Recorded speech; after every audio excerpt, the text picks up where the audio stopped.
You think you don't know anyone with depression. You're probably wrong.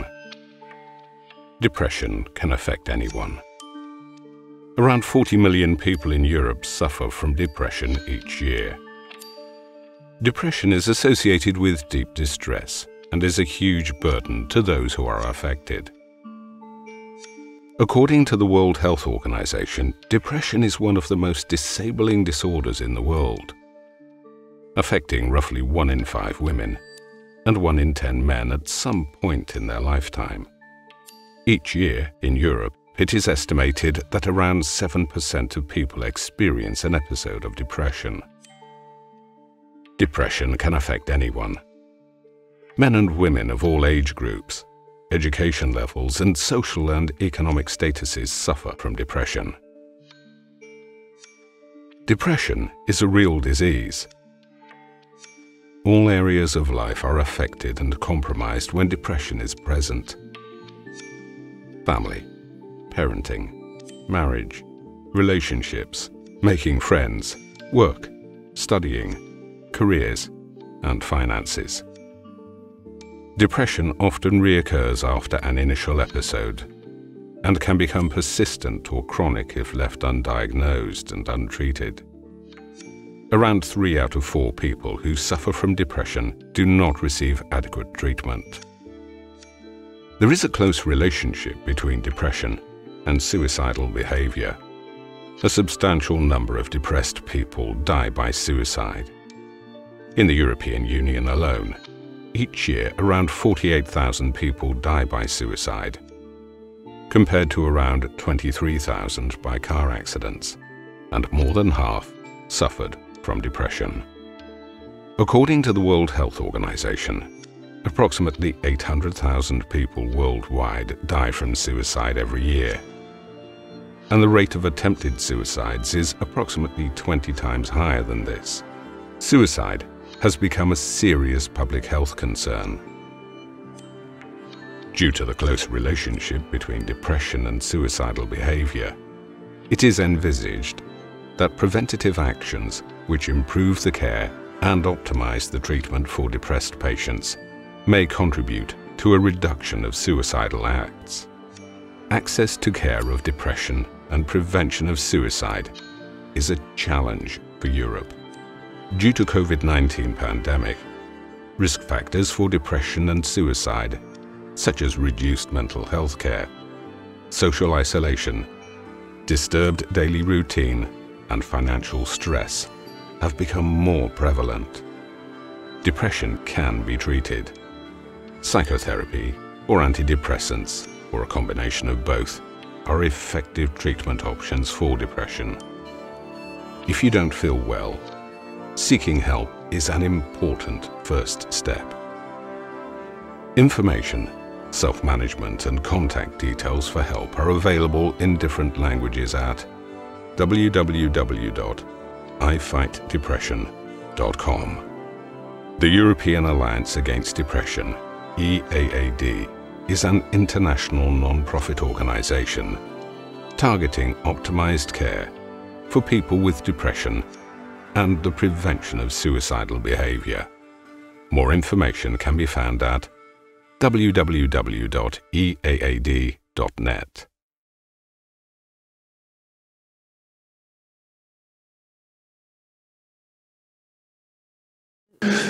Good morning, ladies and gentlemen, and now I would officially like to welcome you. There's a lesson to be learned for those who hurry other people up, because as you can see, it's always worth waiting. My name is Justyna Suchecka. It'll be my pleasure to be with you throughout this conference, and I won't be saying too much when I say that it'll be a great pleasure for me. We've just heard actress Krystyna Janda reading dramatic inadequate information about the well-being of Europeans, about how many people still do not have access to treatment. Today's meeting can help this. The Alliance Against Depression is not just words, it's not just promises. It's a meeting of real people, networking, making contacts, and I think I can say that when several months ago we had a meeting like this in Warsaw, I don't think I've ever had a conference after which so many people approached me telling about the change in their life, and I hope this change will also come to you. Today's meeting is on a huge scale. It's translated into Polish Sign Language, International Sign Language on YouTube. I want to welcome all of you joining us on YouTube and in English on Facebook and in Polish. Speaking of new technologies, I would now like to ask you for two things. First of all, don't hesitate to take photographs, share this event, and upload links. But when you have your phones, please mute them, because as you can imagine, our speakers we have coming up do need your support and do need your full attention. I'm sure we'll be able to do this. So we're here today thanks to the European Commission representation in Poland, the European Parliament, and many institutions and organizations, all of whom I'd like to thank and welcome, just as I'm welcoming all of you here today. Who do we owe this opportunity to? Who our speakers will be? Well, that's something we'll find out shortly. Instead of providing a list, we see the logos behind me. We're here in Katowice, in the Metropolis for a reason. Our guests and participants today will be saying a lot about the situation not only in Poland and Europe, but also in Silesia and Zagłębie. Today's conference will include presentations by specialists, but we also want all of you to feel part of this team. We want you to share your experience, because you don't need to be a psychiatrist, psychologist to change the world, to change the mental health environment. Although I know we have a lot of psychiatrists and psychologists in the room. So alongside special presentations, we'll have two debates, two panel discussions, and you're all encouraged to participate, to ask questions. This applies to those of you present here in Pałac Młodzieży in Katowice, as well as those joining us on Facebook and YouTube. I'll be checking my phone to see if there are any questions or comments, so that all our attendees and viewers can participate. And now I want to invite Bartłomiej Balcerzyk, the Deputy Director of the European Commission representation in Poland, thanks to whom we are here today, and he'll be telling us why this is so important. Let's give Mr. Balcerzyk a round of applause. Good morning, ladies and gentlemen.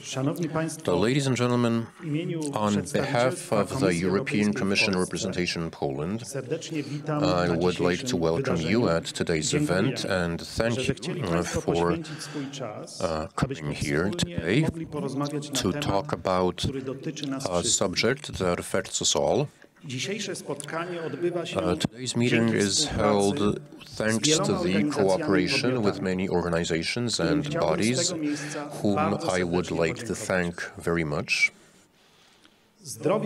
Mental health is a very important topic for all of us, and especially for the European Commission. The European Commission undertakes a lot of initiatives, the details of which we'll be telling you about during this meeting today.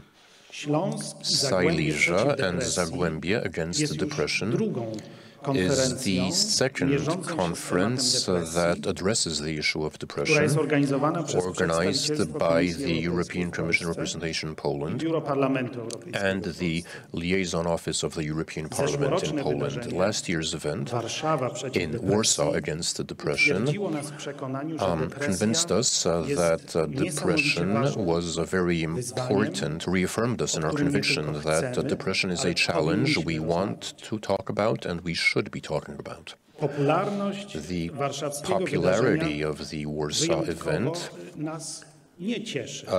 isn't a cause for satisfaction, because it merely reflects on the scope of the problem and the demand for such events and such discussion.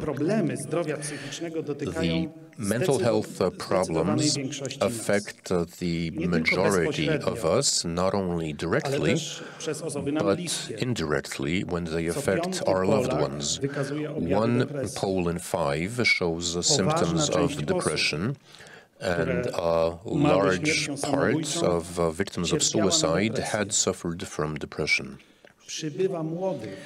There is an increasing number of young people who require specialized psychological help connected to depression, young people who took part in the Warsaw event called for help, and we decided to respond to this appeal, to this call, which is why the first panel at today's event will be about mental health in schools for young people. It is us, institutions, educators, teachers, social workers, parents, who have the responsibility to ensure the mental well-being of the younger generation. It is very important that we talk about depression, that we talk about its methods of treatment and prevention. This is being done by local alliances against depression, which create human networks of support and help. We'll be telling you about the idea of the alliances, as well as the alliance in the Piaseczno county outside of Warsaw. I hope that the panels and presentations we've prepared for you today will inspire you to establish local alliances against depression in your region.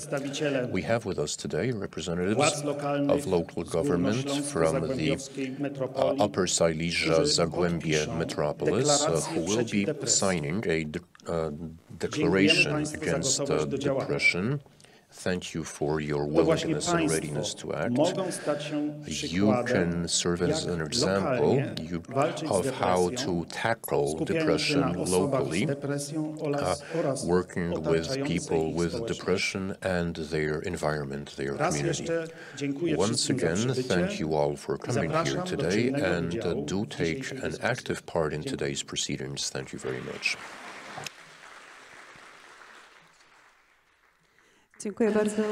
Thank you very much, Bartłomiej Balcerzyk, and as you may have noticed, we've said the word cooperation a number of times, acting together. This will be said again, as our next guest will definitely show. Mr. Witold Naturski is the head of the Liaison Office of the European Parliament in Poland. Congratulations, and let's give him a round of applause. Good morning. On behalf of the European Parliament, thank you very much for being here with us today. I'm doubly happy because this event is held in my native town of Katowice. Bartłomiej, in his introduction, referred to the European Commission initiatives.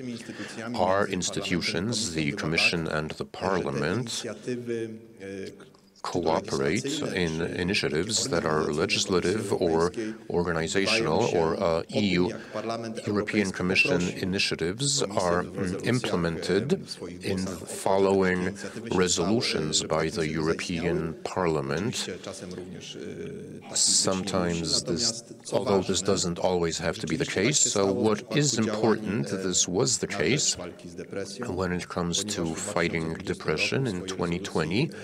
In a resolution, the European Parliament requested the European Commission and the Member States to initiate action in the field of the mental health, to improve the mental health of the 450 million citizens of the European Union. The European Parliament recognized mental health as a fundamental human right. This is very important because we often don't make the connection, the right freedom of speech, freedom of expression, freedom of movement, but there's also the right to mental health. And this is very relevant, as I've said. Sometimes these are regulations, sometimes these are actions within the framework of existing regulations, sometimes these are activities undertaken together with the member states because it stems directly from the treaties, what the European Union and its institutions can do, what they should do, or when they can only operate in an advisory capacity, encouraging the member states to take action. What matters most is that this is a process of cooperation, that it's a joint process. Today's event is an example, and the full room, the full house I see before me here also shows that as citizens, not only as civil servants, and not only as officers of local government in our towns and cities, we want to take action and we want to act together under the aegis of the Metropolis, of the Upper Silesian and Zagłębia Metropolis, which gathers together 40 institutions from our region. Thank you very much, and I wish you a very fruitful session. Thank you very much. We've heard the word together, and I think this is very much in line with the idea. And now I want to invite one of our hosts, Mr. Jerzy Woźniak, the Deputy Mayor of Katowice City.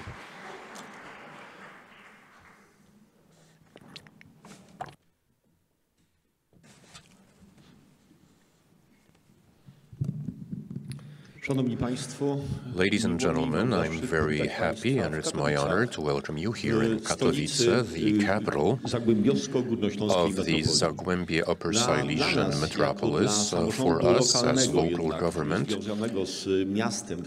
working in the city of Katowice, the question of mental health, the issue of mental health is a social problem, one that affects our residents. Every city, every local government is a community that we all contribute to. I'm referring to the residents and citizens of Katowice, but you need to take a broader view. One of the elements of this community is the way we see, the way we ensure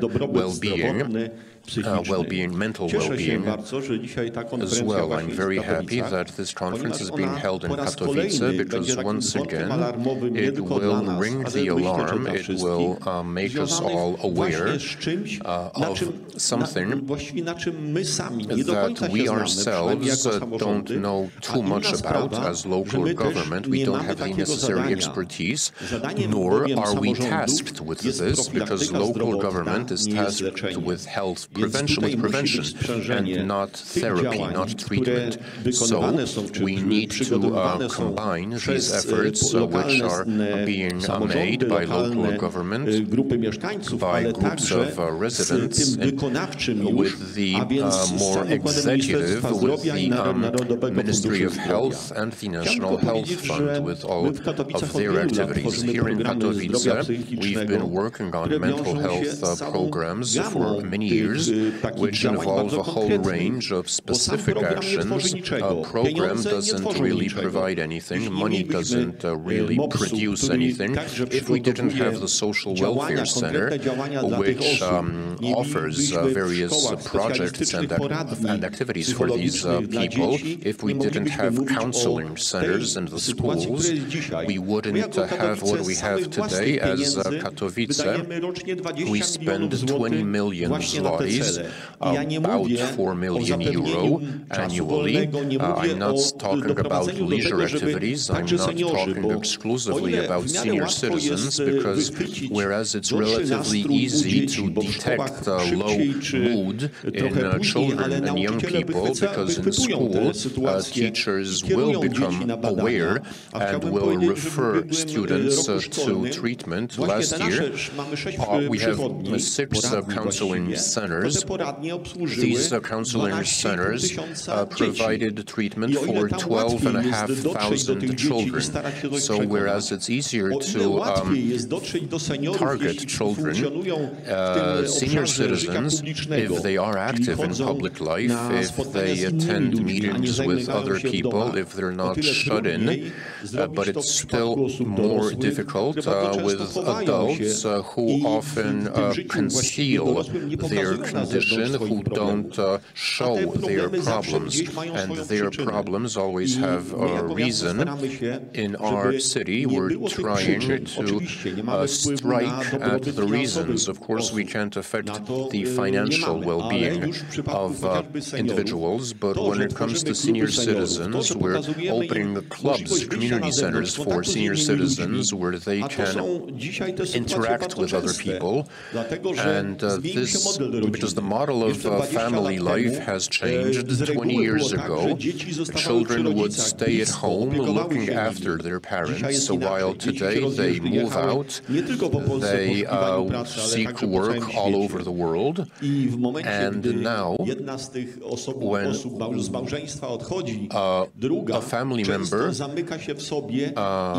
moves out, the others can often be shut in, which can lead to depression. What we can do is, we're doing all we can. We're opening clubs for senior citizens, special community centers where these senior citizens can meet. We're organizing events, but it's part of a system. And for this system to be effective, we need to have a system, a way of identifying those people who are suffering from depression or who are at risk of depression, and we also need to propose an effective treatment mechanism. You're all specialists, I'm not a specialist, but you know how difficult it is to make an appointment with a psychologist or a psychiatrist. Sometimes the waiting list is over a year, and sometimes you need to give someone a nudge, and this can be difficult. The system, as local government, because local government needs to be part of the system, and the National Health Fund additionally we need to have a consistent, coherent system.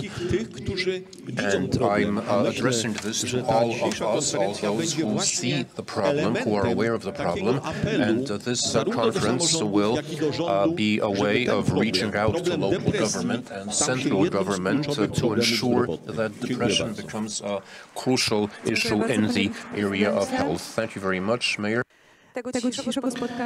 This meeting wouldn't have happened if it wasn't for the help of the World Health Organization. I therefore invite Dorota Jarosińska, head of the WHO Regional Office for Europe. A big round of applause for Dorota over here.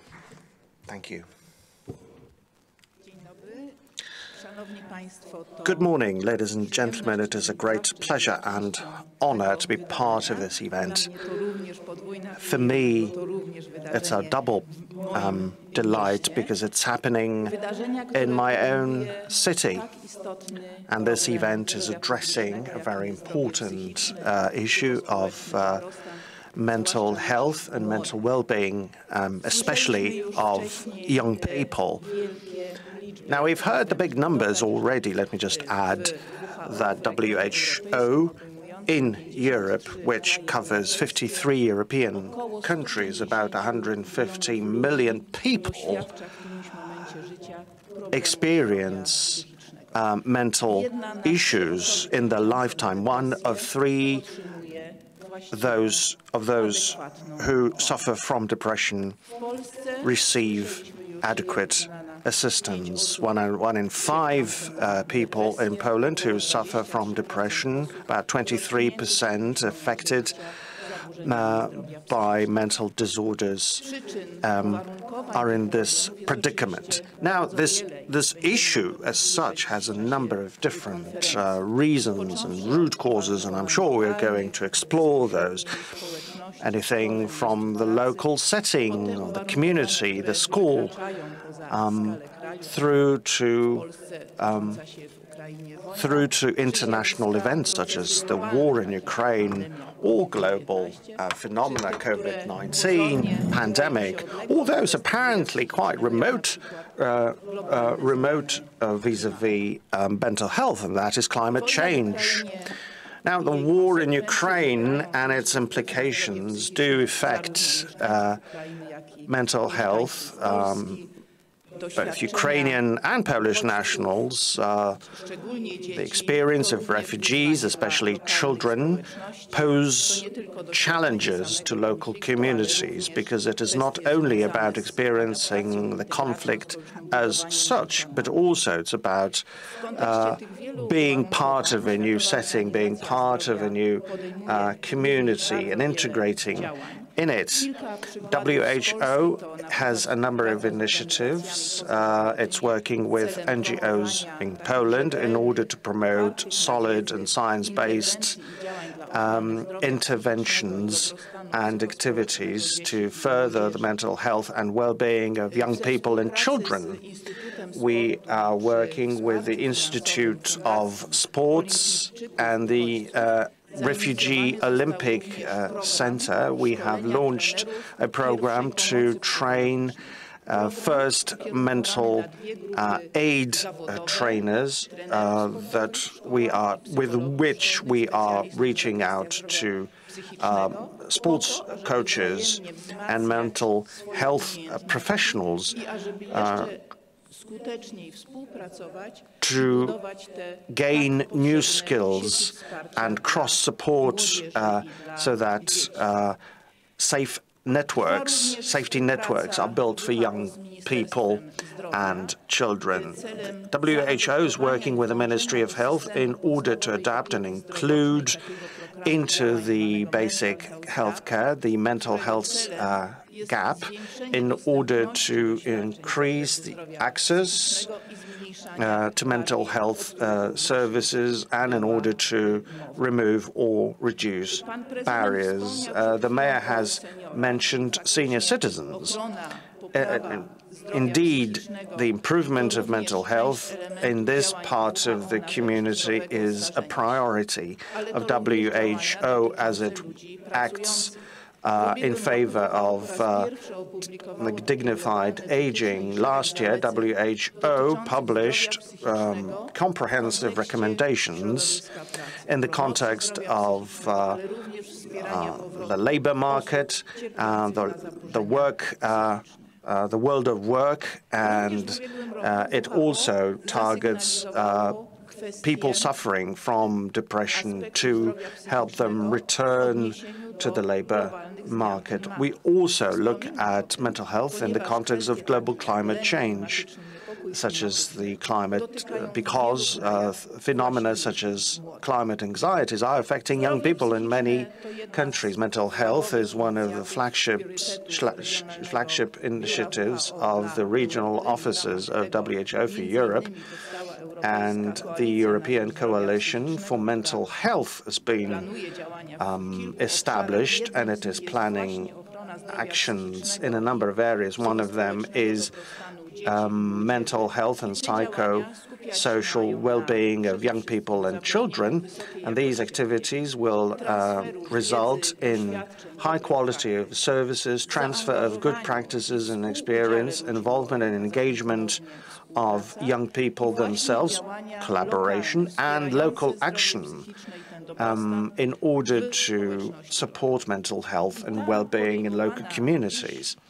This initiative that we are taking up this morning is also very much locally oriented. It's a very hands-on initiative and one which is immersed in a community of multiple stakeholders, and this initiative stands a chance to make a difference for many young people, and it's a very noble cause. May I therefore congratulate and express my recognition for the organizers and participants of this conference, and I would like to congratulate the signatories of this declaration. and may I wish you all the best and success in your endeavors. It's a token of your care and interest in those who need help, and it's a manifestation of the willingness to build communities which are not exclusive. WHO is more than happy to help and support this and other initiatives of this kind. Thank you very much. Dorota, thank you very much. I'm only left with the option to subscribe to all you said. Now, I would like to invite Danuta Kamińska, Deputy Chairperson of the Górny Śląsk, Upper Silesia and Zagłębie Metropolis.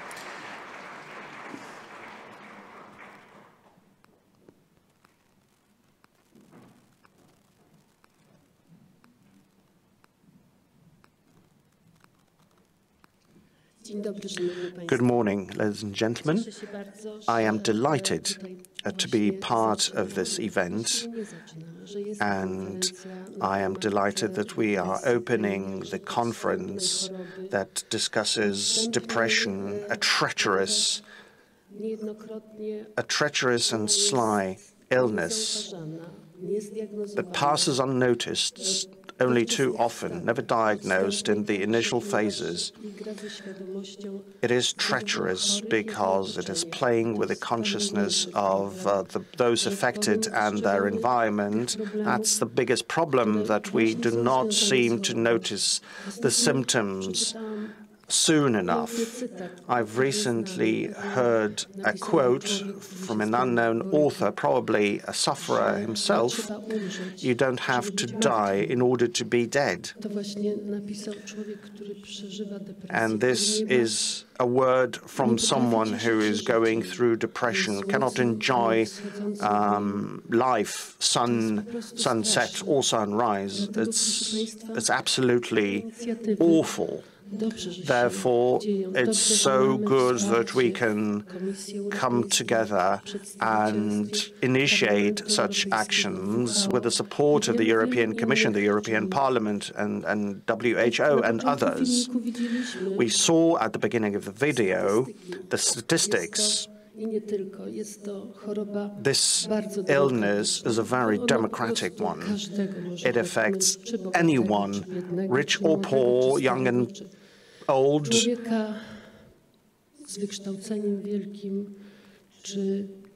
a person with very good education background, with good education, and those with very little knowledge of the world.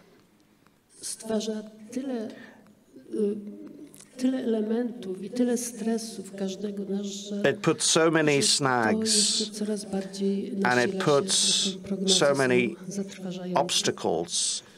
It's actually formidable. Our metropolis is not a body to be responsible, that has the responsibility of supporting mental health. However, we are supposed to coordinate efforts made by the member municipalities. Therefore, we are more than willing to support this initiative. We are here to help and assist, mainly in prevention.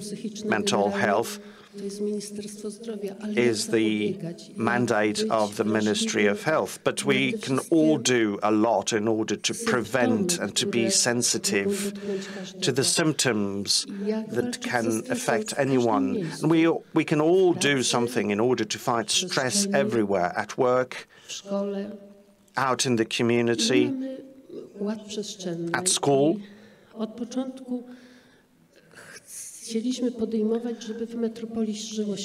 We have always made it our priority to make sure that people who live in this metropolis have decent and dignified lives. And there are so many things we can actually do.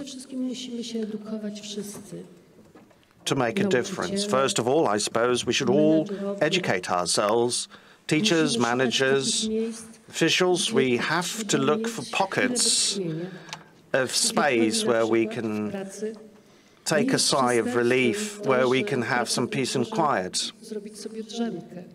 Take a nap at workplace without being reprimanded. Maybe some places of that type, some cozy corners for anyone to take a break, should be available to everyone.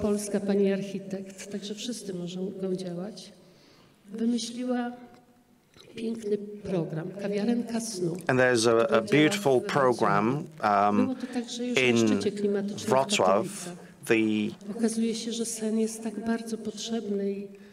Dream Cafe. Apparently, falling asleep is very important. Sleep is very important for people and for mental health. And the Dream Cafe is a series of 20-minute seances, sessions of relaxation, of calming yourself down. And places of calm can be introduced to schools and preschool establishments and hospitals. These patients and staff are often overwhelmed and would certainly enjoy a getaway from the daily hustle.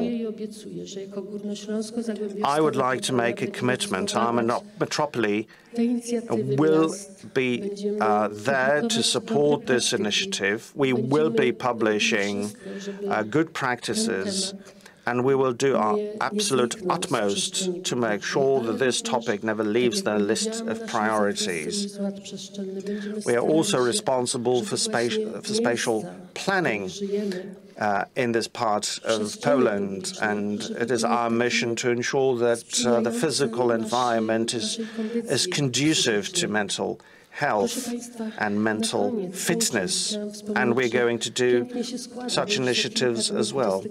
On the 29th, the Silesian Museum is going to host another conference, Silesian Cities for Young People, and this conference will also address mental health issues in the young generation. In conclusion, I would like to wish you rich reflection that you, I'm sure, will take away from this conference as we address this awful, treacherous illness. Danuta, thank you very much indeed. I am convinced that we will have ample time today to discuss ideas for improvement, ideas to make a difference, and I'm sure you will, many of you will share such ideas. Now, this meeting is not only where we can come together and see what challenges we are faced with, but we are also to come together and see how we can make a difference and discuss the actual practicalities. Now, I would like to invite Mr. Piotr Toczyski, who will tell us about the European Union initiatives in order to fight and prevent depression. So let's talk about practicalities. Good morning, ladies and gentlemen. I will be telling you about the initiatives that the European Commission is financing with a view to supporting EU citizens and persons arriving in the European Union in various circumstances. These will be initiatives that the Commission is financing, but also it's also involved in implementing. The European Commission Union's involvement is not limited to making funds available, and the cooperation is through an agency, an executive agency for health and digital challenges. It's seeking synergies, looking for ways to integrate these models. The European Union, in the face of health and depression, this is a relatively old subject. The European Commission has long been dedicated to improving the mental health of the population, as it is possible to understand through an overview of past activities. One of these activities is I Fight Depression, which is financed by the European Commission entirely. It's based on cognitive behavioral approach. Every private and public clinic can implement I Fight Depression. In most European countries, this is being done. In Poland, around 400 physicians and psychotherapists are using this tool to support treatment of mental health. It's not a tool that actually treats. It helps recover. And another initiative is Healthier Together. This is an initiative that was launched in late 2021 in response to the Sustainable Development Goals of the United Nations. You know that there are many goals, the third of which has to do with health, and there's also mental welfare as a well-being, as a subsection, and to limit suicides, to bring down the number of suicides. There aren't parameters, but every activity that serves to improve the well-being and bring down the index of suicide is seen as an implementation of this goal. NCD, non-communicable diseases, that's another European Commission initiative which has financed many programs in European countries which help fight depression, and a number of these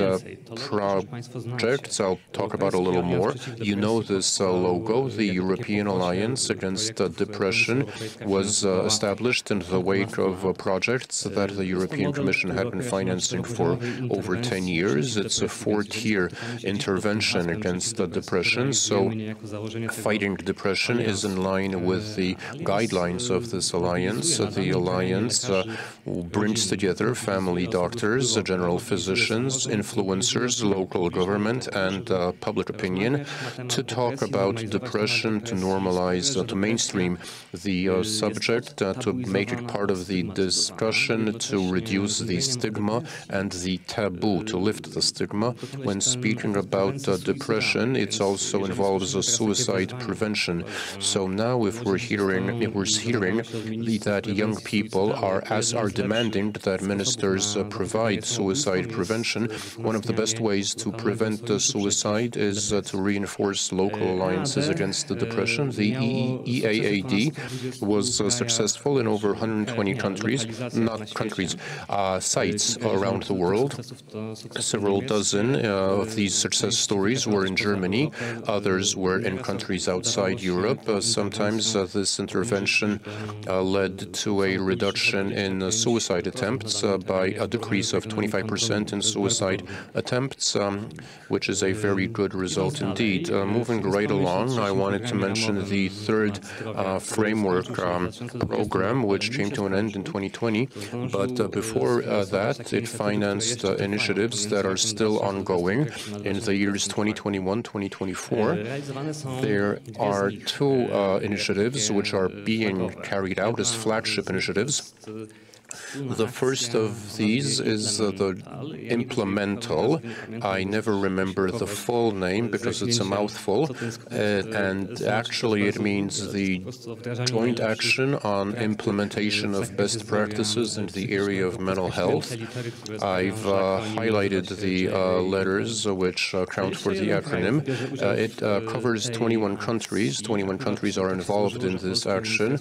The Polish Health Ministry has not joined behind the initiative. This is, I suppose, an oversight, and we can still learn from the findings of colleagues in other countries. This joint action has a robust budget, has a sizable budget. It relies on practices that worked in Austria, suicide prevention. It's a 7-column model, a little more complex than the 4-tier model that I referred to previously. So it's a long checklist, basically. And if you were to elaborate, to expand it, it would probably take 3 stories in a building. But this Austrian checklist, for instance, you need to reduce access to various lethal weapons in a given country, but also social awareness, public awareness campaigns. You need to involve general physicians, family doctors. This is the Austrian Supra model, which is being tested in 21 countries, and also mental health reform, which deinstitutionalized Belgian psychiatric care. Also, it led to the establishment of mental health centers. Hospitalization is short-term, but also intensive, so it's been moved into a community environment, local communities. Mental health has been entrusted to local communities. That was done in Belgium, and this best practice from Austria and Belgium is being tested in 21 countries as part of this joint implemental campaign. An initiative that's tested in 8 countries is the EAAD's best practice model to improve depression care.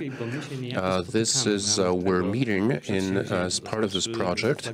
This is a flagship project by the European Commission, supported by the European Commission, which seeks to establish local alliances against the depressions at 4 levels: physicians, local community, as the local community. So all you need is a ream of paper, you need leaflets, and this is also a start to local dialogue, local communication. So it's an instrument, it's something that actually all of us can do.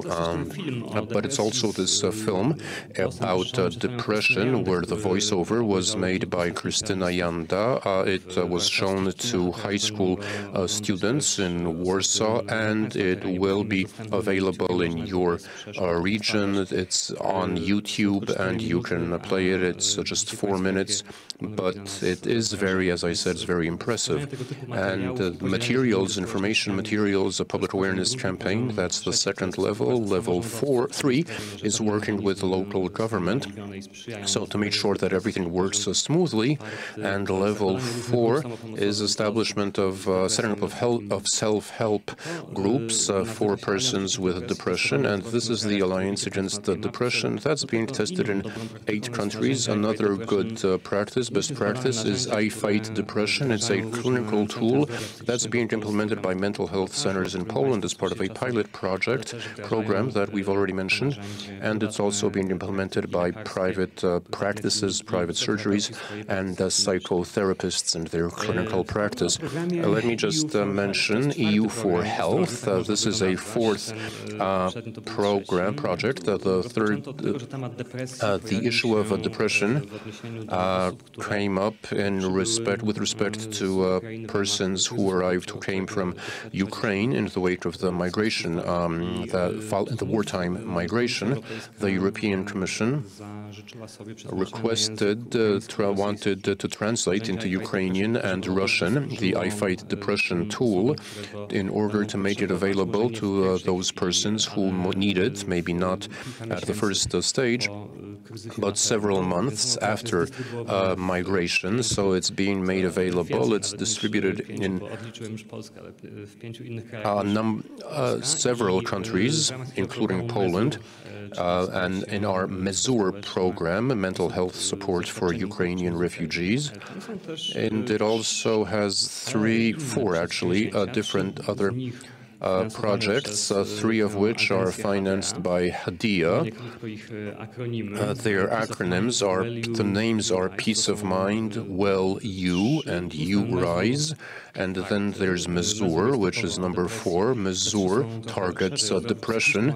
The other 3 are generally about mental health, but they also seek to promote the best practice developed by the World Health Organization, such as self-help or self-management. These were programs that had not been known in Poland, and now they'll be better known. The WHO also on its own is implementing these instruments from its pyramid.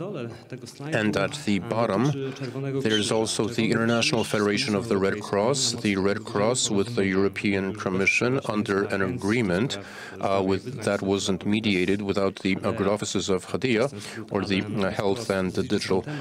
So working together with DG Santé has signed a cooperation treaty where persons coming from Ukraine can count on mental support from the Red Cross in conjunction with, or is being financed by DG Santé. So there are these programs available to people in Poland. One of these programs, however, doesn't include Poland. There's also a program number 5, the Red Cross intervention. So these are potential sites or areas of cooperation.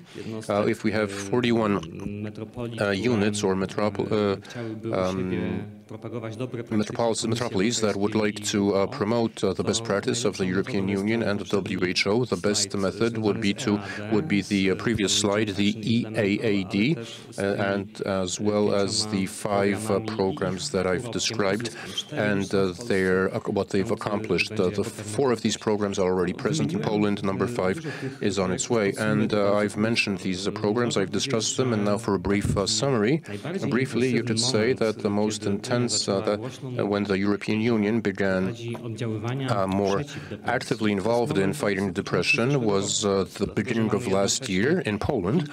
We have several programs in conjunction being run together with the European Commission, which serve to create alliances, promote mental health. I Fight Depression, and the website, the associated website, there is best practice, which is scalable, implemented digitally. We can draw on the concept of the alliance that I've already covered. We can enter into dialogue with the entire community, working with medical boards, local physicians, family doctors, and to apply the guidelines of the Medical Association and the Psychiatric Psychological Association on fighting depression, treating depression in Poland. There's also materials which were developed by the National Health Fund in Poland. The grants which are out there that can be accessed by your organizations, HADEA. In fact, they regret having so little applications from Poland. The grants are available. You can build international consortiums, join these consortiums, and create alliances that will serve various initiatives. HADEA is open to financing these projects, and it wants to promote the use of these tools that will be developed and elaborated, and to disseminate these tools.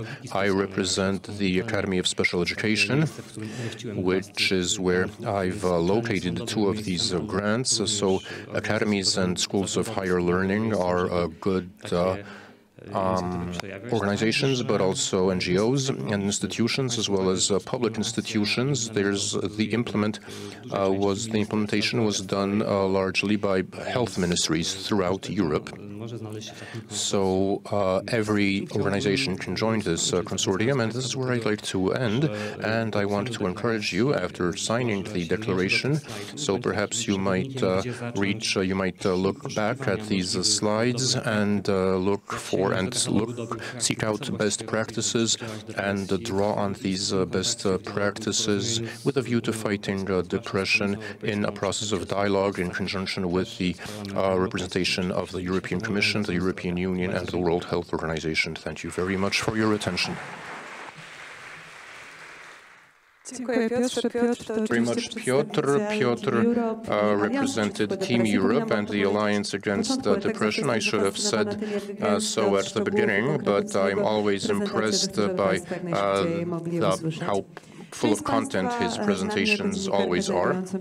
Some of you know me as a journalist who's been covering education for the past 10-15 years, so this will be a topic that's very close to my heart. It's been mentioned already, but when we were signing the alliance in Warsaw, young people surprised us. They attended in numbers and they presented their expectations. They said what they want from us when talking about mental health and mental well-being. Young people want to be treated seriously. They don't always feel that they're being treated seriously. And at the panel discussion that we have coming up, I'm sure we will have these emotions, these issues addressed, and you will also be able to take part in this discussion. There's no need to wait until the end. If any of you want to comment, then please raise your hand or let us know clearly, because I don't see all of you. The lighting isn't great. Isn't very favorable for that. And I also want to remind those of you watching on YouTube and Facebook that you can send in your questions. I'll be sitting down in a moment. I'll sit down, ask our guests to come up on stage. I'll have my phone so I can follow the discussion on Facebook. I'm not alone. Your guests, we're being joined here by our panelists are Dr. Ireneusz Jelonek, who's the Deputy Head of Center for Child and Family Health in Sosnowiec. He's a consultant in the field of child and adolescent psychiatry for the province of Silesia. Yes, the round of applause was very in order. I'm glad you're sitting right next to me. We have Karolczak, who's a school psychologist. We have Anna Dęboń, who's the Managing Director of Dopamina Lab Association, and another representative of Dopamina, Mr. Krzysztof Nowak. Yes, he's right here with us, and Wspaniale, to jeszcze poczekamy, żeby do nas dołączył, czy dołączy do nas w trakcie? So I'm not sure somebody will be joining us later. Okay, Mr. Krzysztof Nowak will come up on stage in his own time. Here's Krzysztof. Okay, so let's give him a round of applause. This is really very exciting. Krzysztof is running to join us on stage. Let's hope he doesn't trip, because we also want to look after your physical well-being as well. And okay, we're on time. Everything's fine. I have my phone in my hand. You can send in your questions and comments. I'll be, and of course, raise your hand if you want to take part. But let me just start off this panel discussion. This won't be typical or usual. So I didn't tell Patrick what to expect. Patrick isn't from Silesia. He's not from Zagłębie, not from the basin. He's from Mazovia, the central region of Poland. So let us know what's going on in Piaseczno, in this municipality outside of Warsaw. Were you very successful after the last meeting of the Alliance? Yes, indeed. The conference that was held in Warsaw last year, which I attended as a school psychologist working in the primary and a high school, I took some young people with me, those who were willing to be part of that. And these young people did ask questions. The conference was an opportunity to informally address issues, get together and make some networking. Apologies for that. Now we are all safe. See, it's working. And in offline discussions, young people and organizations, associations, both public and private schools, were there. And so this is how it all started. Brick by brick, we built something together. We also make a meeting or held a meeting at the county office. We met with school psychologists, about 70 people met in the county offices, and the meeting was attended by Piotr Toczyski, so he's a witness.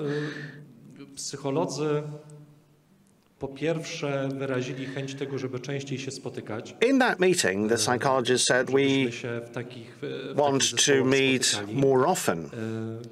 So there was willingness to repeat the effort. We also shared our major issues, problems in the Mazovia region,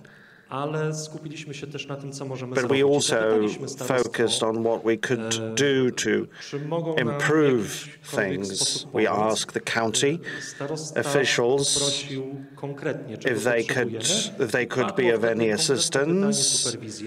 The staros, the head of county, asked what exactly we would like to have, and so we said supervision. And so we have a system of supervision for psychologists in schools, primary and secondary schools, private and public. And this program will last until June this year, and hopefully we can restart in September. We had a support group for psychologists and pedagogues, educators. We've had it so far, but in fact the county meeting was where this system actually was extended. The communication was improved because in the past some of the communication had been broken, and professionals like me didn't have the big picture. Now, I'm saying all this to tell you that these meetings, official and some of them are less formal, are a platform where we can share our ideas and practices. In the meeting of the psychologists, we also looked at I Fight Depression, the tool, and there were about 50 of us who asked for the login to the tool. In the county, to the best of my knowledge,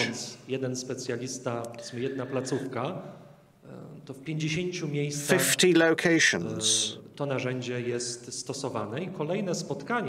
are now using the tool, so the meetings, further meetings, consecutive meetings, is where we could exchange our views about the use of the tool, that we could give feedback. You mentioned informal discussions, offline discussions. Things do happen offline a lot, so I hope that this can happen today as well. Anya, I heard informally that there are people here who've heard about Dopamina for the first time, and they were wowed by this initiative next door, right around the corner. So how did it happen that you put this organization together and you started educating others? Well, first of all, may I welcome everyone and thank you very much indeed for the invitation, and thank you for giving people the chance to hear about Dopamina Lab. How did it all start? My kids went to school, so I was hit by a reality which I didn't like a lot. I was frustrated, I felt helpless. And this is how Dopamina Lab became a project where we decided we should promote a different approach to education. This is what we did initially. At some moment, we realized how important the project is and how comprehensive the subject matter appears to be, including legislation. So in fact, we added monitoring respect of the rights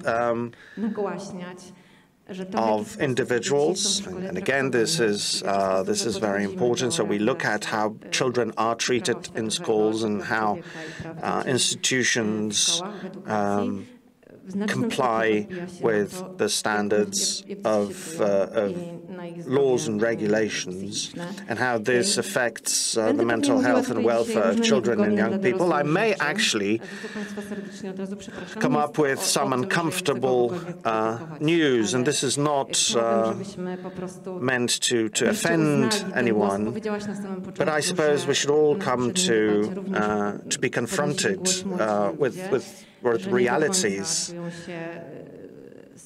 of this country.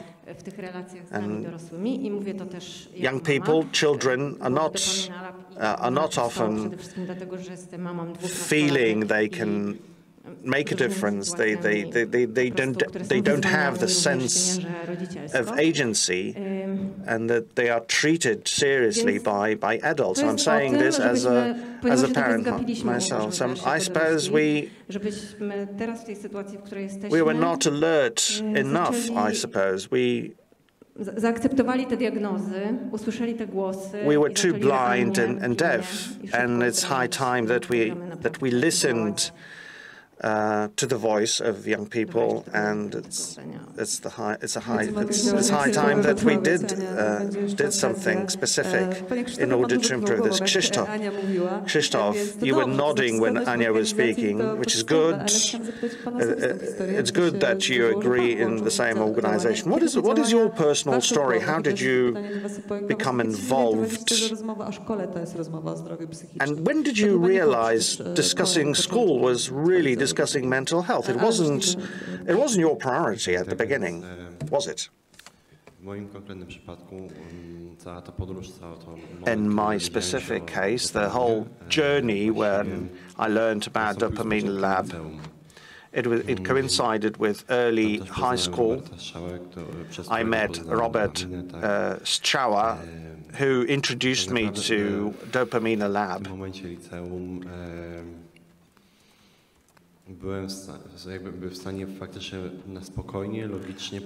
Back in high school, I had enough space to take a moment to reflect on myself and my life and my issues.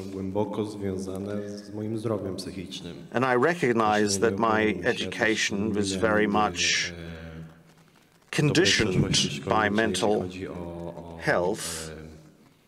Ludzi towarzyszących mi w klasie po prostu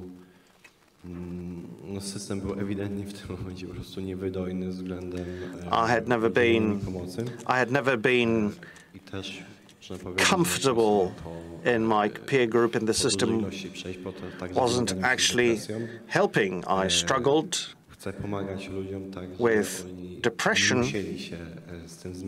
and basically now I want to help others to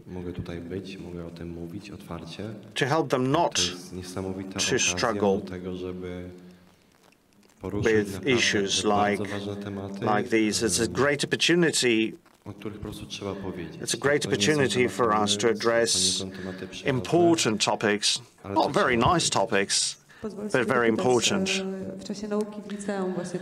Can I ask, in high school, when you realize what you need and what support you would like to have and you're not getting it, did you have mental health as a topic of discussion? Was it covered? Was it raised in class?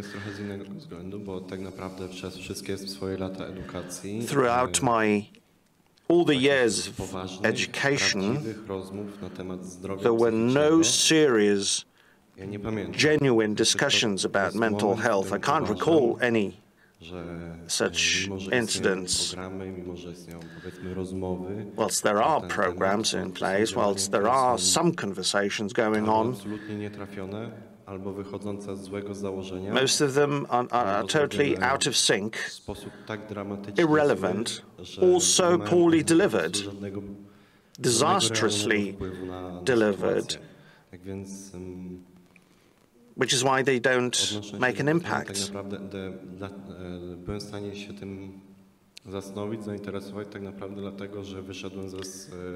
So I could really take this reflection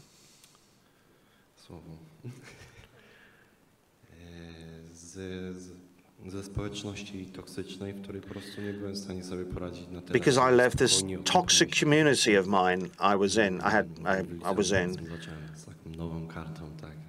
opened a new chapter in high school, and I had more time to think about life. Dopamina Lab was in fact working vibrantly with others, Teenage Asylum and other activities. So you were actually very much in touch with young people. What did the young people tell you did for them? I have this statement. If adults were able to listen to you as you are capable of speaking, the world would be a better place. So it's all about listening to the needs, to the expectations, to feelings, to the needs in education, and to what young people do not need in education. And it's all about looking at young people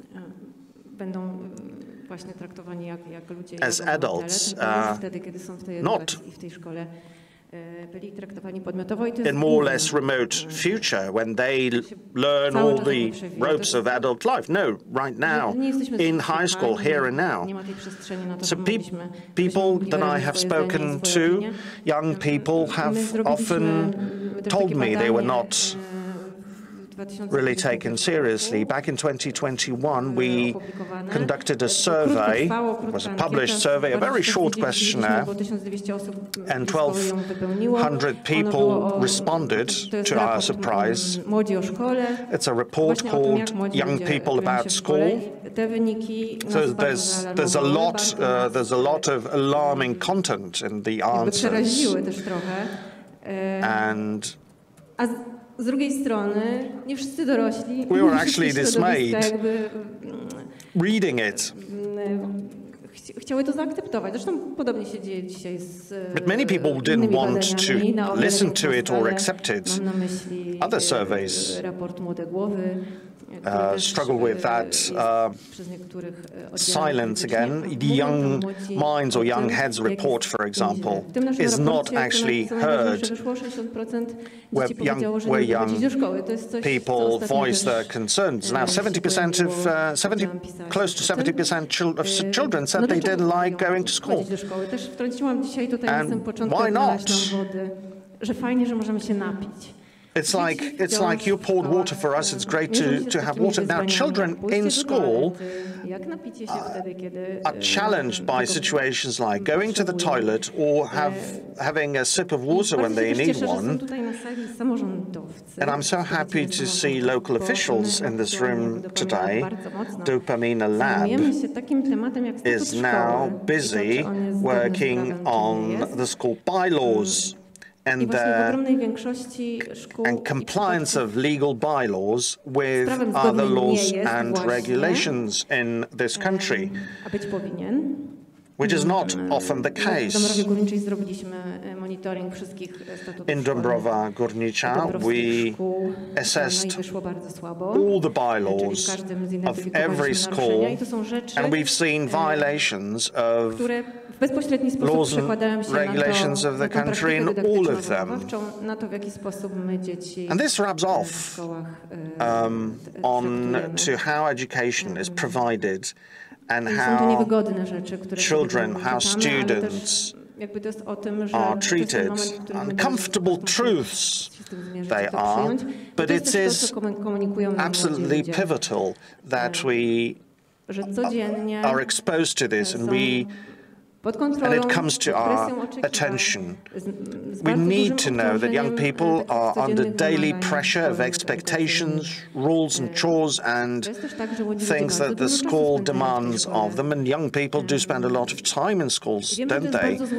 And I know it's complicated. It's not about school and school alone. I keep talking about the school. Obviously, mental health is affected by a number of factors, but picture this, a school or the school is a place of support, is a place where we want to be in, where we can hope and count on others to be there for us and help us. Now, how could this affect a young person? A young person whose home might not be very supportive. A young person who is anxious about climate, war. What if they had a supportive, calm place for several hours in their own community? May I address some of the statistics that you quoted? The statistics are alarming. The 10-year-old, recent 10-year-old study suggests that 81% of children like going to school, and 81% may sound quite okay, but if we reverse the proportions, 1 in 5 pupils doesn't like going to school, and if we rank it in statistics with from other countries, we are 4th from the bottom of the list. And I would like to share an experience described by Iga Czechuchowicz, a colleague of mine. She had called dozens of schools where students would receive negative credits for self-harm. So if you commit self-harm, you are not supported, you're punished. And that was in their bylaws. And the schools were, very reluctant to take this topic on board. They disowned their own bylaws, they renounced their bylaws. They said they were never enforced, etc., etc. So may I ask, how can doctors support the system of education? You told me in the hall that we should reverse the topic. Let me tell you that there are negative credits granted for suicidal attempts. Thank you very much for giving me the floor. I'm incidentally one of the hosts here, because I live in the city of Katowice. I have so many thoughts that I would like to share, but let me narrow down. as a doctor, I feel more like a generator of forms, a form generator, if you like, a paper pusher, maybe. I've been working for 15 years in a psychiatric hospital ward. My opinions are therefore shaped by this professional experience. Not very favorable, some of my opinions may be. And I also see a reform going on throughout the education, throughout the healthcare system. Obviously, we were so unfortunate because we had been hit by the pandemic and then by the war in Ukraine. If we hadn't done so many things before that, we would be on our knees at the moment. However, we have so much to do. We need more education in hospitals, psychiatric wards or hospitals or daily wards, which is sort of outpatient centers, struggle to provide education to patients, mainstream, and education for those who have special needs. So how can we improve this? What can we do to align it in the ministry? I've heard about these therapy classes, a middle ground kind of form between hospitalization and school education. Having said that, I seem to have to experience a wall that we are all coming to when we discuss with ministry officials, because things are delegated and pushed down on local governments.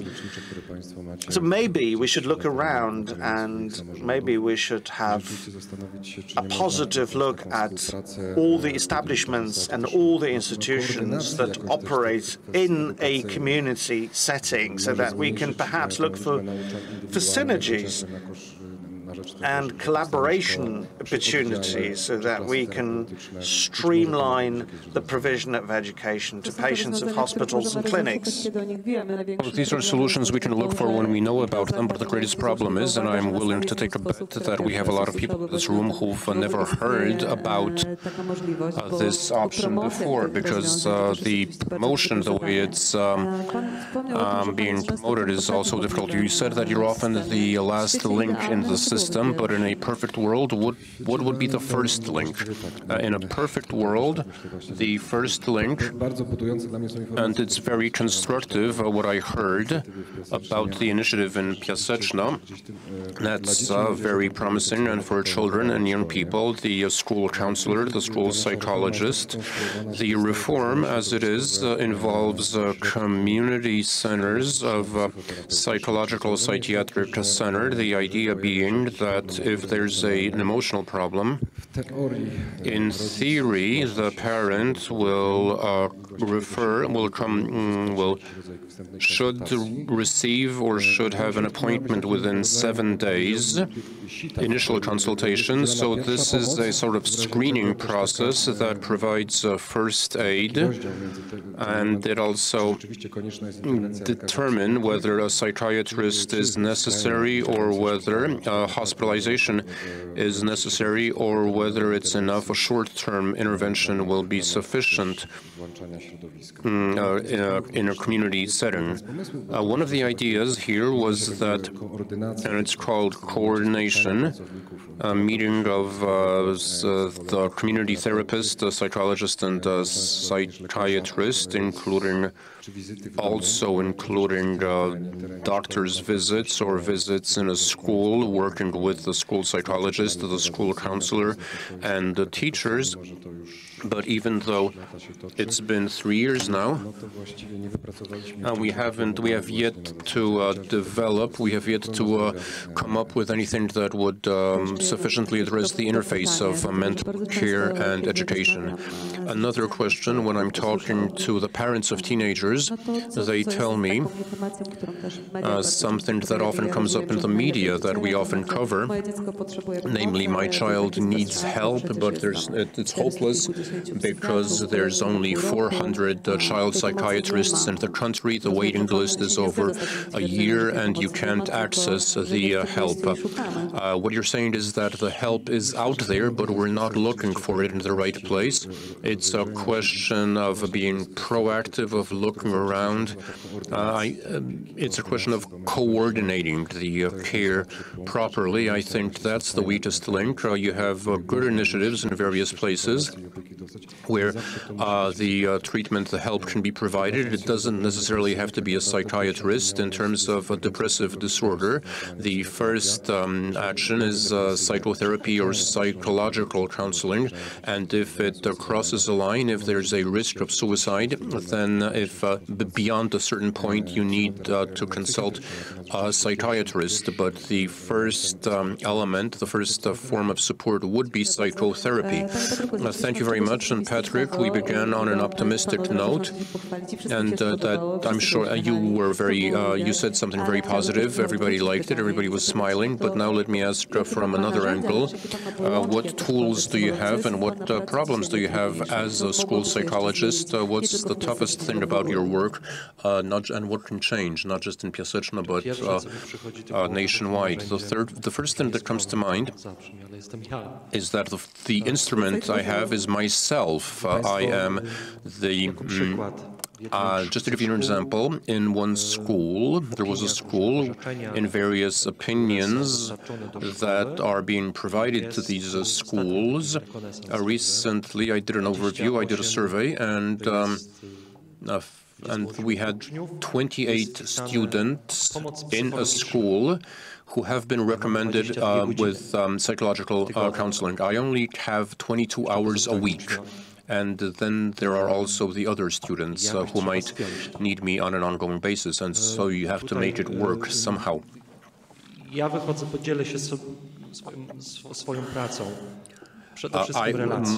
What matters is a relationship. The fact that a school psychologist has an office, I mean, you can have a school with 600 students, another school has 1,000 students, but not all of them know where the office is, whether there's a psychologist in the house, what their duty hours are, and if there's a single psychologist or two psychologists. If you have 1,000 students, then they're not always available. They're not always there at the right time. When sometimes they run into a closed door. There are three junctions in the school year, in September, before the winter break, and before the school, before the summer. I do my rounds. I stop by every classroom and introduce myself, and these are the junctures at which I have the most. So you need to introduce yourself. You need to let them know that you're there for them, that you're willing to help, and I also approach the principals.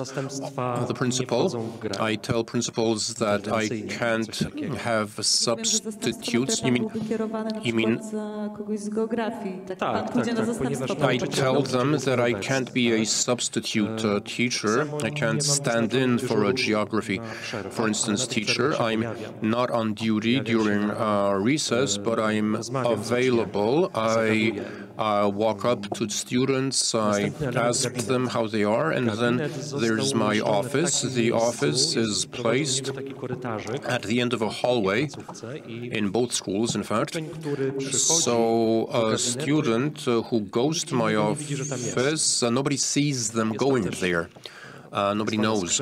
There's also a box, a letter box, where they can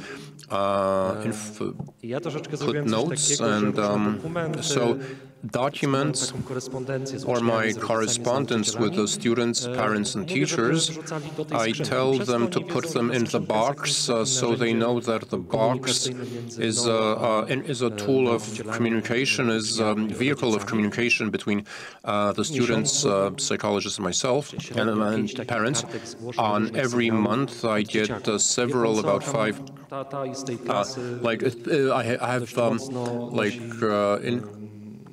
I have information saying that we have a classmate who often grabs her wrists, and I verify whether there's something to it. So on average, every month I get 5 notes saying I should take a closer look at a specific student because, for instance, she's wearing long sleeves. And we also try to have a homely atmosphere in the office. We have a sofa, there's cushions, a blanket, there's potpourri. So actually, there's some sort of aroma.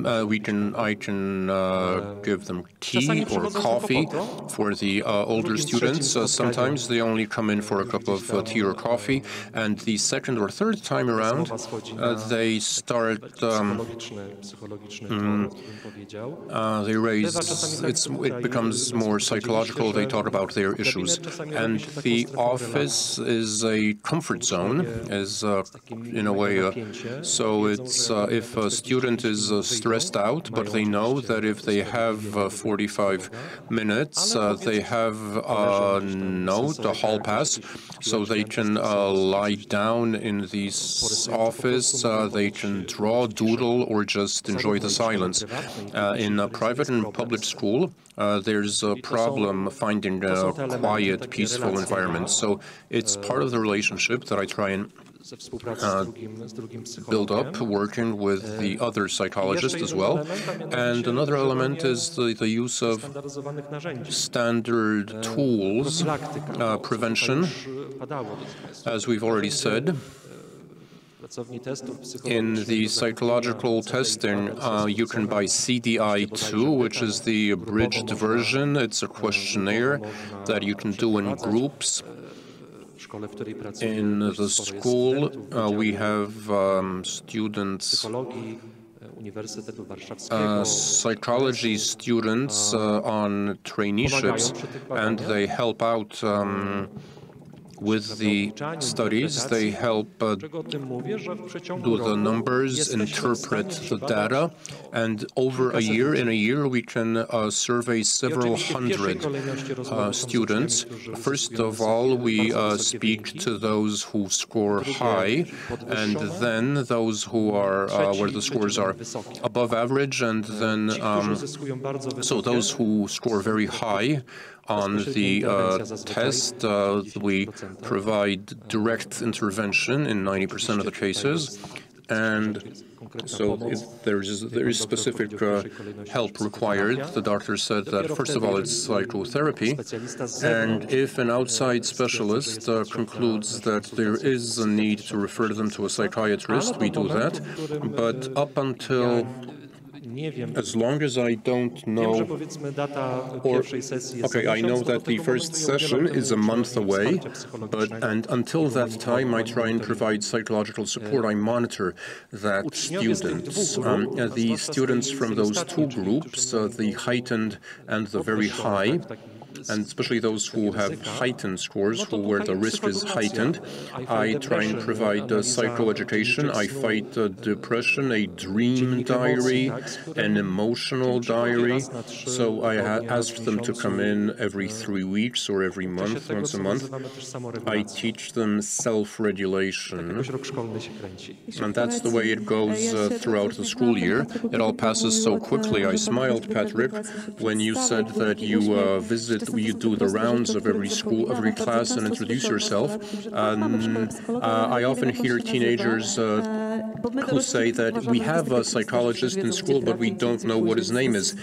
As adults, we often know where to go, but that isn't so self-evident for young people. Before we move on to the next round of questions, does anybody else have a question? Does anybody in the audience have a question? I see somebody waving their hand, but I think they're just doing up their hair.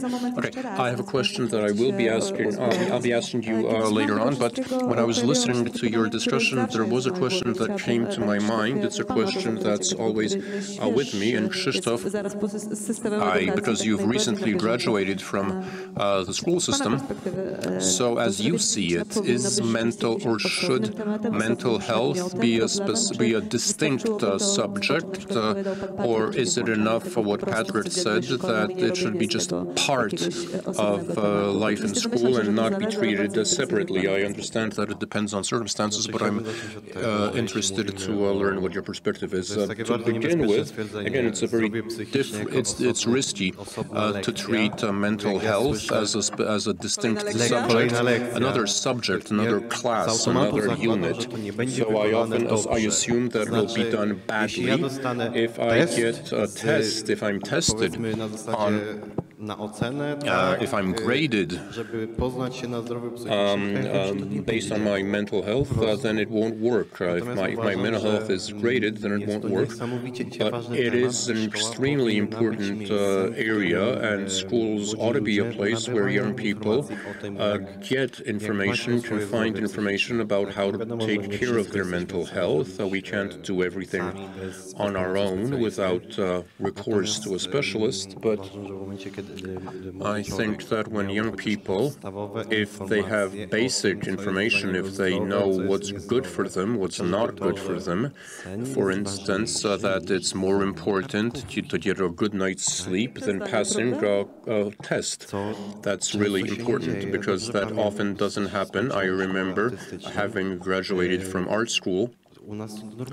In school, it was, people didn't only had less than 4 hours of sleep a night because they had so much homework, so many assignments.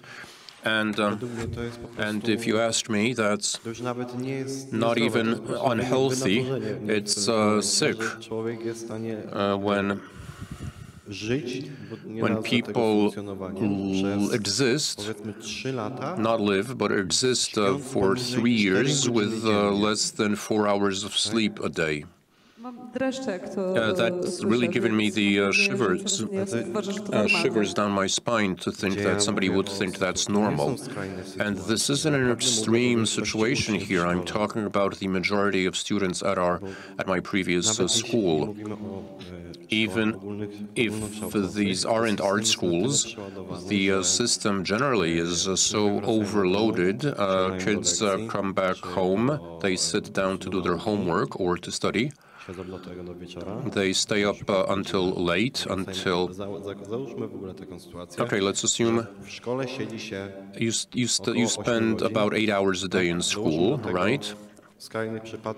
And then plus, then there's the commute, which is 90 minutes, which can be up to 90 minutes. Before I got my driver's license, because it was a 1-hour bus ride to school. So that gives you 10 hours a day and several hours studying and homework. And it turns out that somebody who's not fully grown, fully mature, physically or psychologically, is actually working 2 jobs, is working the equivalent of 2 full-time jobs. So it's not something, it's not in any way, it's not, any classes in mental health won't help if you're so sleep-deprived, obviously. So that came to mind when you were saying that today the 8th grade final exams began. I know that it's an important thing for many of your families, and we also spoke about parents and adults preparing for these exams, breathing exercises, or demanding parents who tell children that everything depends on this 8th grade final school leaving exam that it determines your future. So is this something that you have to deal with as somebody who challenges the school system, not people working in school, but something I'm often told by adults, something you often hear, is that the schools teach you real life, and real life means stress, and the more disappointment, the better, resilience. So it needs to teach you resilience and toughness, right? That's what many people, that's how many people see it. But this isn't the way, this isn't the support.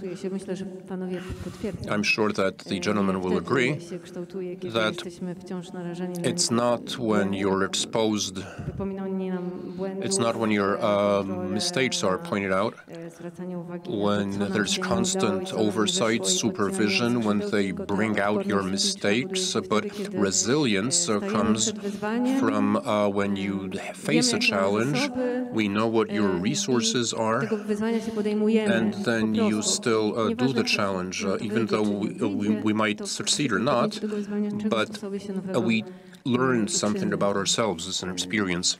It's a learning experience. Opportunity. I don't want to say, I don't want to say that Dopamina Lab fights schools. No, in a good way, right? But what I need to say is something I didn't mention before about institutions. You mentioned the teenage asylum. There's Grow Space, the Game Space, I think Grow Space Foundation, which is involved in the Suicide Prevention Coalition, and there are many NGOs whom I won't list because of stage fright, but many NGOs that are doing and trusts that are doing great work. There's young self-advocate young groups of young people self-advocating who want and organizations that want schools to be a better place. So there's a foundation in Poznań that we're working with. And it's not the case that as Dopamina Lab, that, I mean, for us, it's, I don't like writing applications, I don't like complaining, I don't like challenging these school bylaws. I'm getting people who want help, who are writing, asking for assistance, asking us to intervene. I want us to enter and to engage in dialogue at Dopamina Lab. If we have any school principals, headmasters or local government representatives who want the rule of law in schools, because I think a school that's well-governed is a healthy school, which is based on good relations. We have a remedial program that we've developed. We're willing to help schools revise their bylaws. We want them to introduce new practices, new educational practices to improve the things that are wrong about the regulations, make them better, and have a different approach. There are many organizations and individuals who also promote this best practice to support young people, and an approach to psychological support in schools, but not people being referred to psychologists as punishment.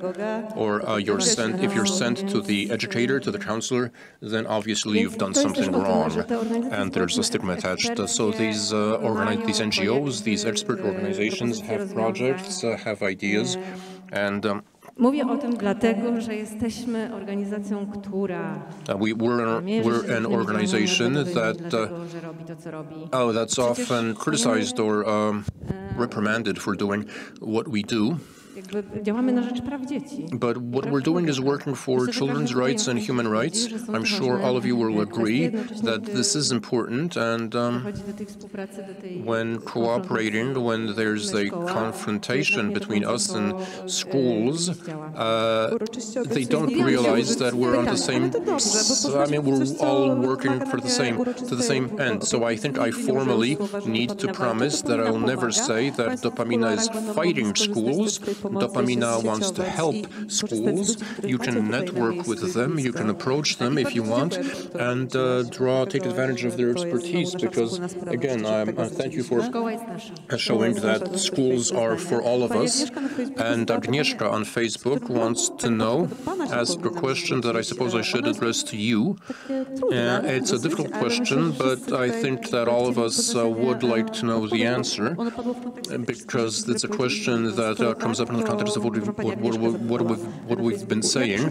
Agnieszka on Facebook wants to know, how can we prepare children to avoid problems with mental health in the future? So can you, is there any way of teaching children like a basic kit, that basic toolkit that children, a starter kit that children should have before going to school?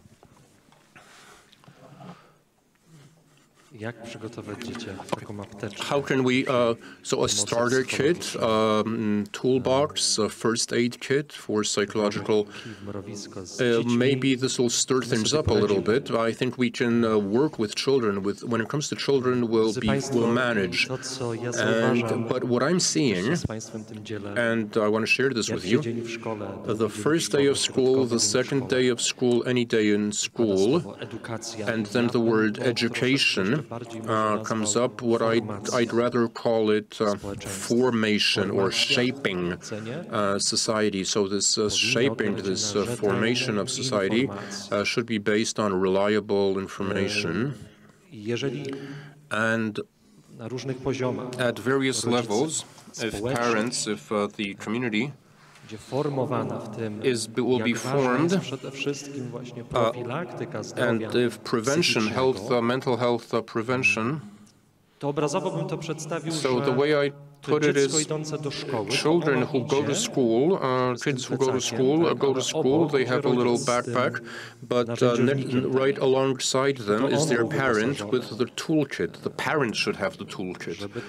The parent, the child should know that their parent has the tools necessary and that they can go to their parent. And even if the only thing in the toolkit is a phone number, a psychiatrist, a psychologist, an educator, a counselor, that sometimes that's even enough. So that's the way I'd put it. So that's okay. I like that answer. Doctor, would you like to follow that up? Oh, this is quite a long topic. I've been just thinking that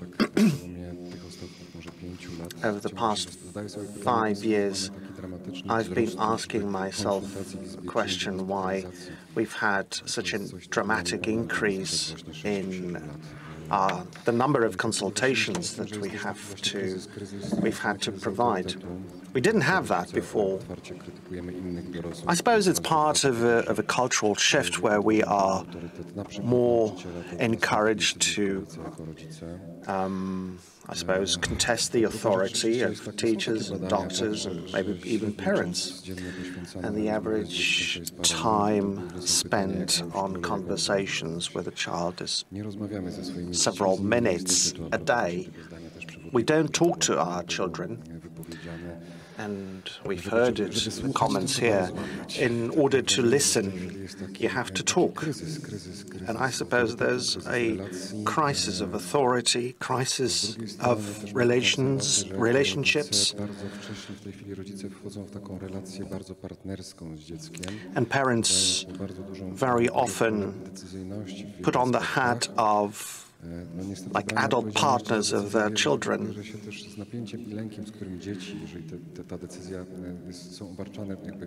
And if children are burdened with making decisions, important decisions too early, they are stressed, frustrated, intense. May I?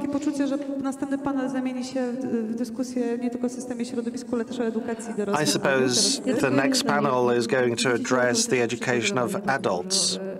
Well, children learn from modeling, so I suppose we as adults should be ready to ask for help in schools, in local therapy centers. If we find our parental skills lacking or not effective enough, and children will learn how to ask for help and will be able to give help as well. I've recently heard from a mum who was struggling with not getting answers to questions how was school.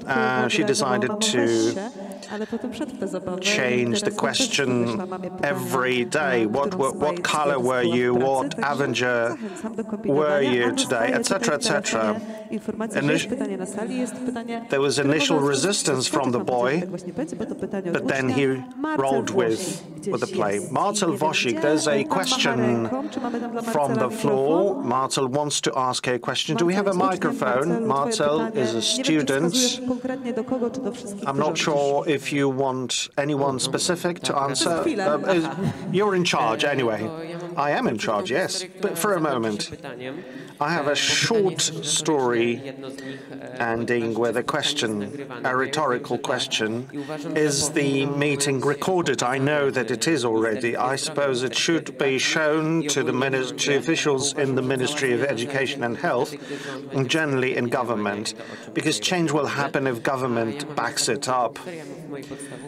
And a short story. I was a psychologist in my primary school, a wonderful person, but you would always go to visit her as a punishment, but I was willing to do so. It was great because I could drink coffee on a sofa with, pillows and fluffy toys, and it was nice talking to this person. Shouldn't it be a standard for all schools? First, pupils should not go to visit the psychologist as a form of punishment, and if they do go to visit this professional, it should be very, very friendly. Thank you. I would like to emphasize what you said, sending children to see the psychologist as a form of punishment. It's incredibly harming. If we dig deeper, it really starts the spiral of negative approach to mental assistance, mental help. This is where it starts. Because it's here where we begin to be stigmatized, where you go to see your school psychologist, you must have done something wrong, something really bad. What are the consequences of that in real life, in adult life, I mean? People will not go to see a doctor because this will feel as punishment to them. It'll be a shameful thing to do. It all starts with language. My eyes are on someone who wants to ask a question, or maybe more than one person. Where's the microphone? Where's the microphone exactly? Okay. I'm a school psychologist. I also work in a preschool and in a high school.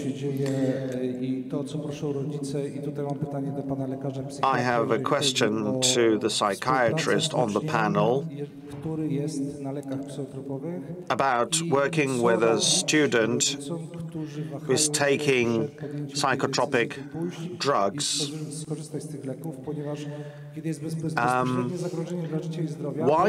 How do you tell parents that are reluctant to give their children an opportunity to see a doctor and perhaps receive ethical drugs? Because we tend to respond to crises, but if we have suicidal thoughts, we have major issues going through the mind of our child. Should parents wait it out, or should they be alarmed and go to the professional?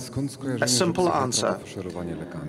Why do you think psychiatrists only push pills? It all starts with a diagnosis. If this is self-harm case, maybe there are some other issues, some development issues. A 10-year-old with suicidal thoughts, this may be a signal that something is going wrong. It's not the same message from a 10-year-old than it is from a teenager or an adult person. So we should really make a diagnosis, a deep diagnosis. And pharmacotherapy is really the last resort. With self-aggression, it's probably the lesser evil. But this is one of the radical treatment methods. I saw someone from in the front of the room. There's a question coming from there. One here and one up there. And then we will have to close the panel.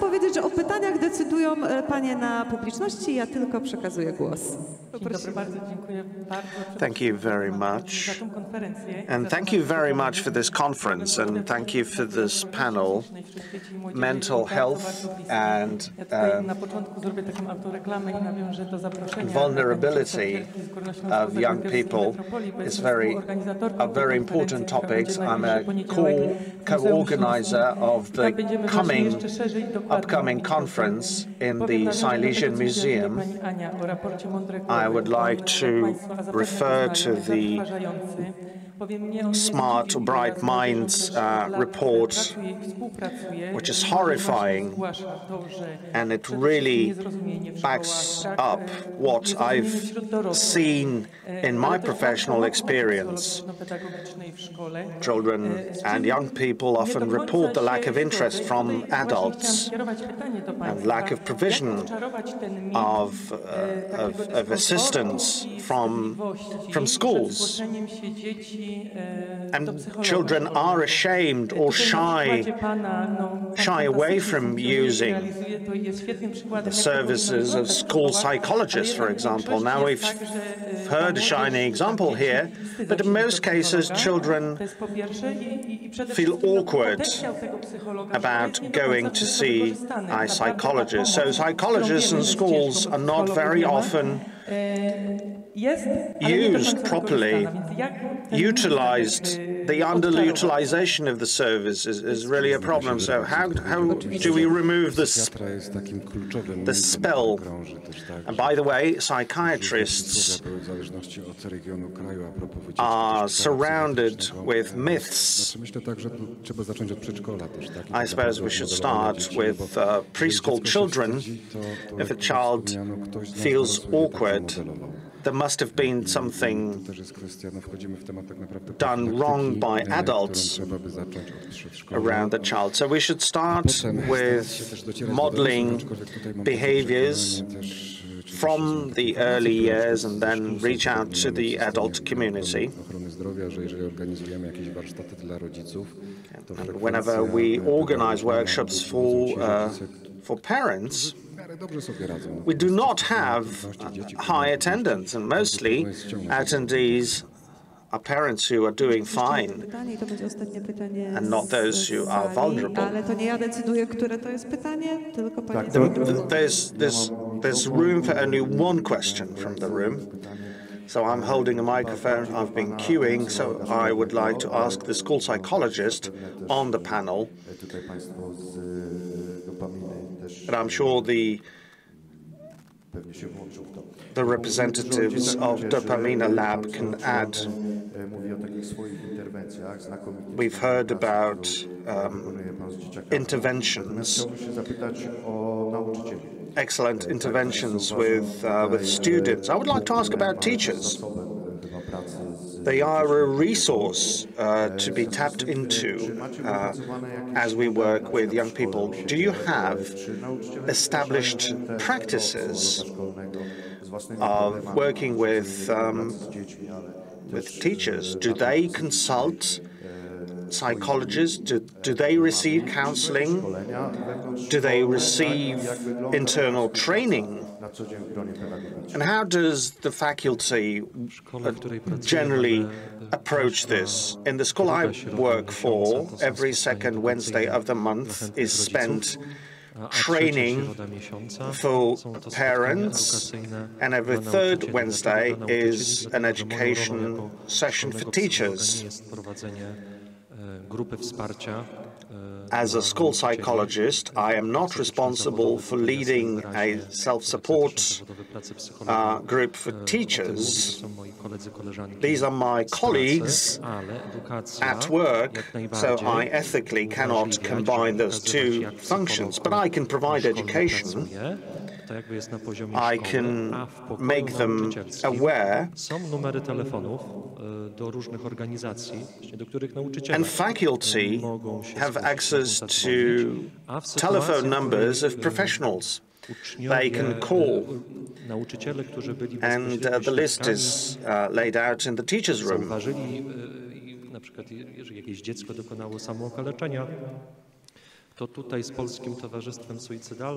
And we work with the Polish Suicidal Society.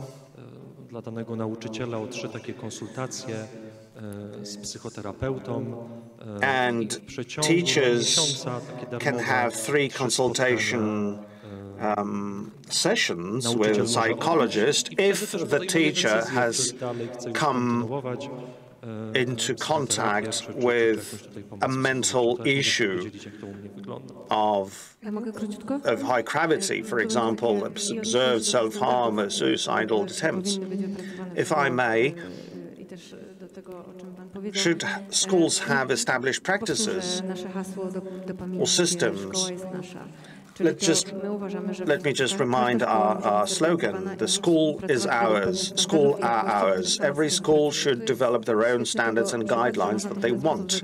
And this is an excellent example of how you can approach this. You can form a network, you can share good practices. We manage the school, we take care of the climate in the school, and it's up to us to build alliances.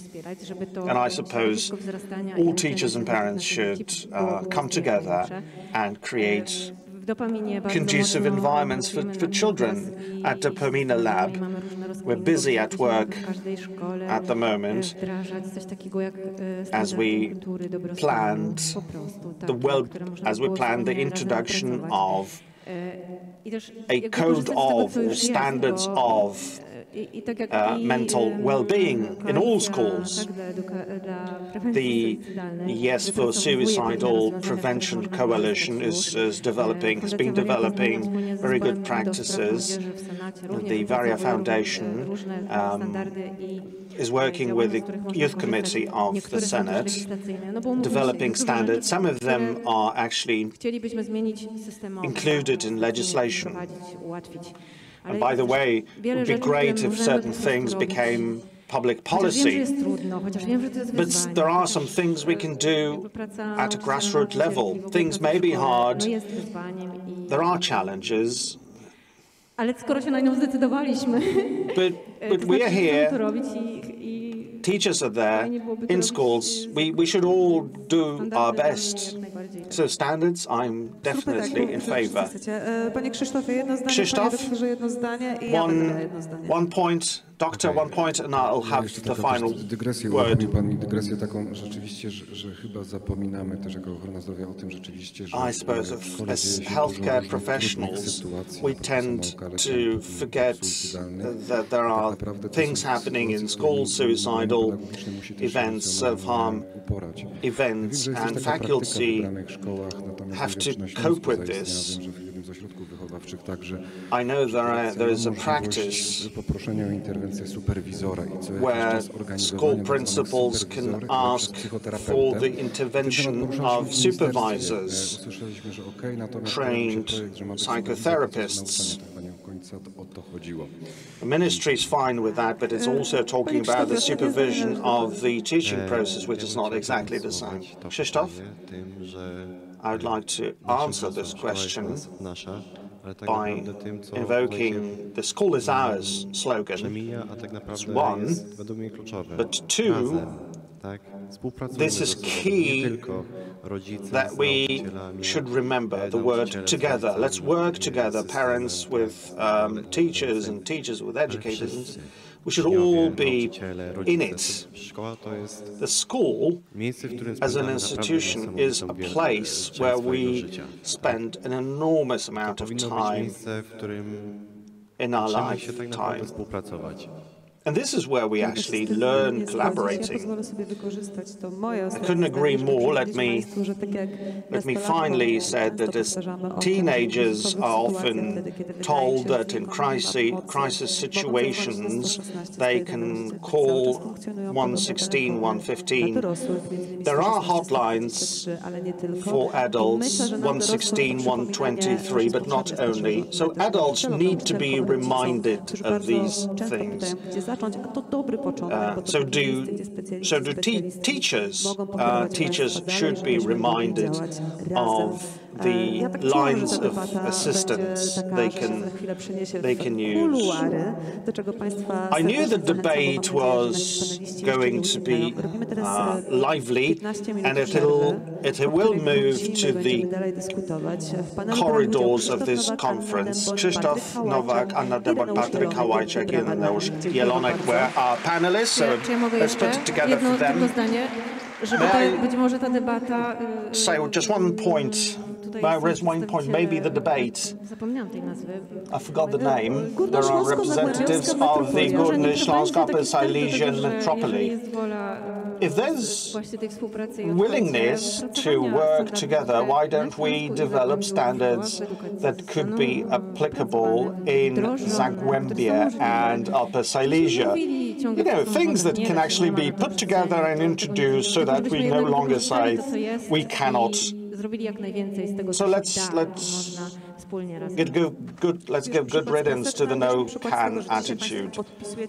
And you can definitely refer to the case of Piaseczno, where the agreement is being convened. Okay, let's resume at 12:25, and let's enjoy our coffee and refreshments.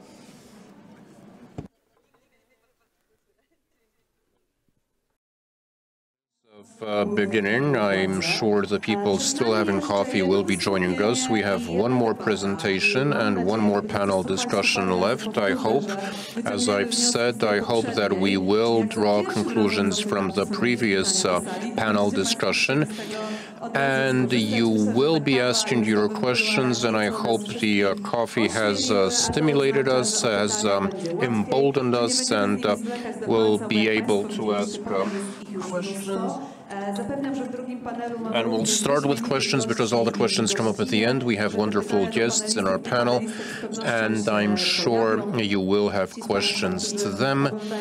Those of you watching us online are also invited to send in your questions and comments. We've said a lot about schools, but schools are only part of the system, which is so important. Schools are part of the community in mental health prevention and speaking about depression, in talking about the condition of young people and prevention of mental disorders. Of course, we've often said that mental health is something that affects all of us, and it was no surprise. There was a very pertinent question asked about support for adults, support for educators, and I hope that at least part of the answers to these questions will be provided or have been provided during the conversations, the talks you've had outside this room. And in the panel discussion we have coming up, we'll proceed the signing of the alliance, signing of the Silesia and Zagłębie Against Depression Declaration, which I hope will be equally successful as the one in Warsaw. Patryk from Piaseczno, who was in the first panel, I see that you've surrounded him with questions during the break, which is very heartening because I see networking in practice. and I hope that we will be able to begin shortly, because I see that everybody is in the room. And let me just check if we have our first speaker, Wojciech Świechowski. Wojciech, so perhaps let's bring everybody else in, and let's have Wojciech come up on stage and begin his presentation. He represents the Social Rehabilitation Center at the Social Welfare Center in Katowice. He's there for you, and he'll be telling us about what they're doing.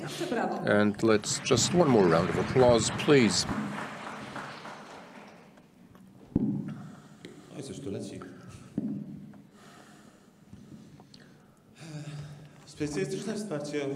Specialist support offered to residents of Katowice by the Social Rehabilitation Center of the Social Welfare Center in Katowice in the context of various dimensions, various aspects of depression. I would like to tell you about what our center is doing, but I'd like to begin with by quoting the definition used by the World Health Organization, a definition on what health is. Health is a state of complete physical, mental, and social well-being, and not merely the absence of disease or infirmity. And consequently, so in light of this definition, so phrased, I would like to try and define what we're doing at our center, which was established by Katowice in 1957 in our activity by bringing together 1997 by psychiatrists and social workers. So we are providing a very comprehensive and well-organized response to these needs as defined in the definition, the way this approach to understanding health and specifically mental health.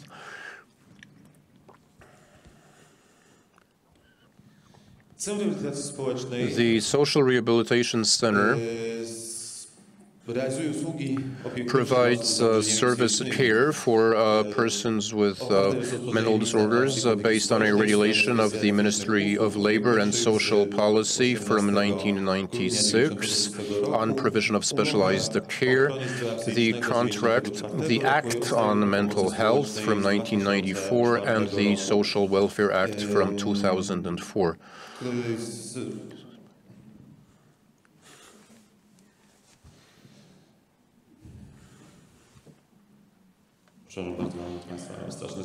My apologies, stage fright, and I'm having problems with the remote. In order to give you an idea what the Social Rehabilitation Center does, we ought to begin by taking a look at its clients, at the persons for whom it was established, at the nature of our patients. I mean, we need to remember that these are persons who benefit from social welfare, who are on welfare. These are persons who are socially excluded, ill, isolated, persons in a bad material and family situations. These are persons whose mental condition, mental state is such that we can't even define their treatment history. We can't even identify what they could benefit from. There's also a lot of resistance on the part of families and their environment. For these clients, depression is not just an individual affective disorder. These are persons for whom depression is a fundamental personality trait.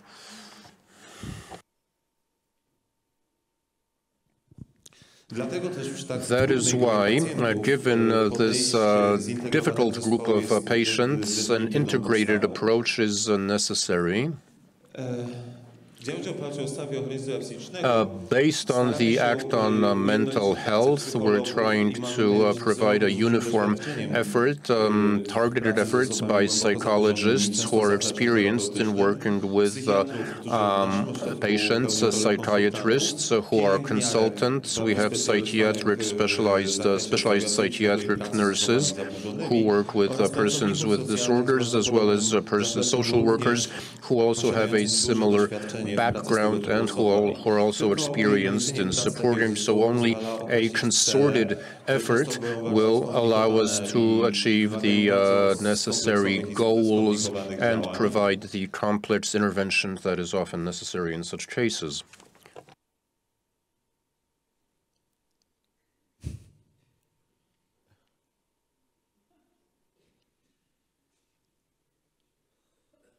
Udało się.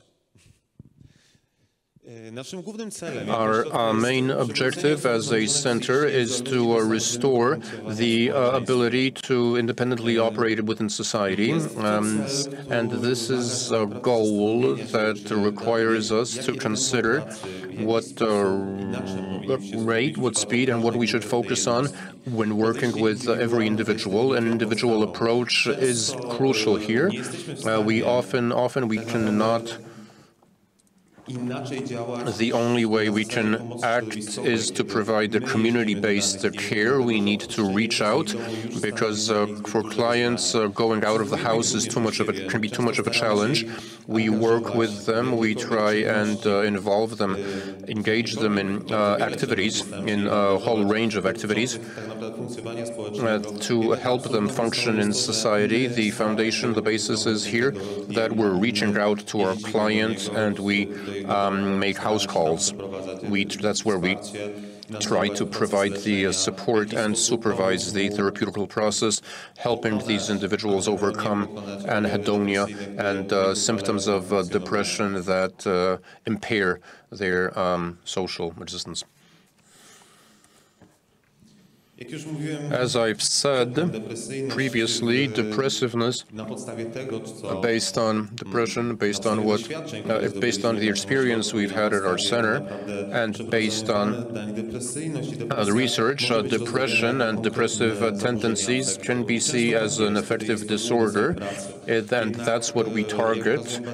But however, for many people, it's the personality disorders. There's also anhedonia, as accompanied by anhedonia and episodes of depression. In these cases, the depressiveness we encounter, we deal with, is more the superficial. It's the surface. It's the first stage, the first layer that we have to go through before addressing a more complex constellation of problems. Often, there's a lot of resistance that we have to contend with, and that's an element that at our social rehabilitation center we often deal with when working with our patients. That's why what we do, our services, involve training social skills necessary to live independently. There's also intervention to become self-sufficient, elements of psychotherapy. There's nursing as supporting the therapeutical process. There's also pharmacological support to control the process and to establish contact with institutions that provide psychiatric help and helping with crisis situations, specialized counseling.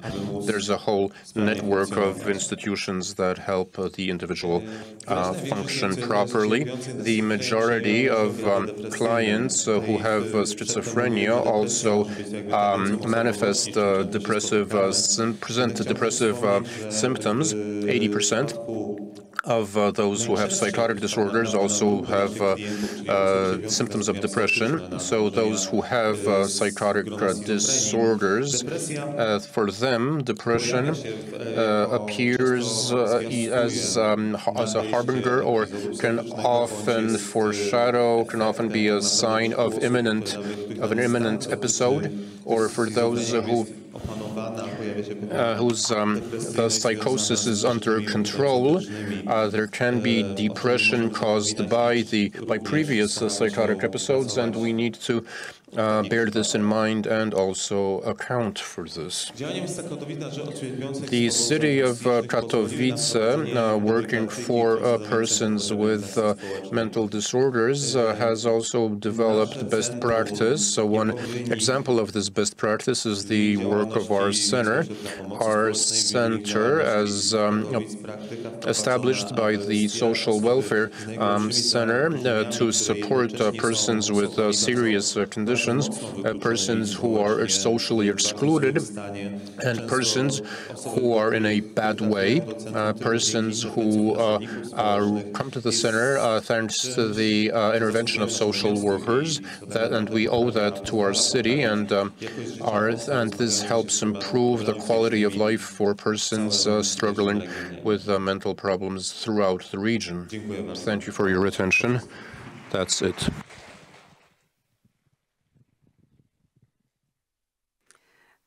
Dziękuję bardzo. Cieszę się, że się udało. Very much. I'm happy it worked and you attracted all the audience back. So you scored a success. Ahead of us is another emotional debate. You can see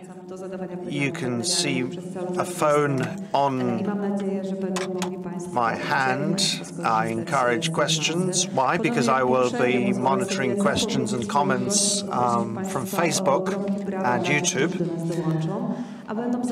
Now, with me on this stage will be Dr. Joanna Krzyżanowska-Budzka from the Psychiatry Ward and the Community Psychiatry Center, Dominik Lewandowski, President of the Silesian College of Family Doctors, Mr. Tomasz Kaczmarski, sports psychologist from the Academy of Physical Education in Katowice, Mrs. Ewa Jedrychowska-Polka, clinical psychologist, deputy national section of community psychiatry in the Polish Psychiatry Society, and Anna Wyszkoni, vocal singer. So let's welcome all the panel members. Hello, hello, hello. From the previous panel, we have this experience. First, you need to be assigned tasks. Well, first, handshakes, absolutely, meet and greet. And then, if you can help me distribute water, the previous panel showed emotions can fly high, and we need some hydration. Dr. Krzyżanowska-Budzka is ready. I'm sure you've distributed your leaflets offline as well, because I can see you holding a bunch of leaflets. So, let me start. Let me start by making a caveat. I know that you will have many questions, and you can ask them during the debate. Don't wait until the end. Don't be left out. Don't feel left out. Please leave this room with answers. Make sure you do ask questions. So is it a deal? I see some smiles in this blue light, so I think it's well understood. Dear panelists, I'm so happy that we can sit here and discuss mental health from different perspectives, and the specific topics is mental health's position in the health system at large. So what is the system in the first place? I know that Dr. Krzyżanowska-Budzka is smiling. When you hear the word system, what is it for you? It's a good question. Well, the organizers of this event have asked me to ask this question. I'm part of the system. Sometimes I enjoy it a lot. But sometimes I feel ashamed. In the first panel, we heard that the basic psychiatric care has been reformed, and taken some time. There have been some hiccups, there have been some issues, mainly very limited budgets. This is what slows the reform down.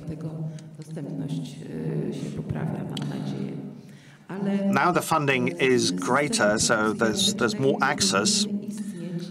Nonetheless, the psychiatric care system should not be operated in isolation. And I see it so often as a professional. It's not just about hospitals, because this is just a fraction of the community that needs our assistance.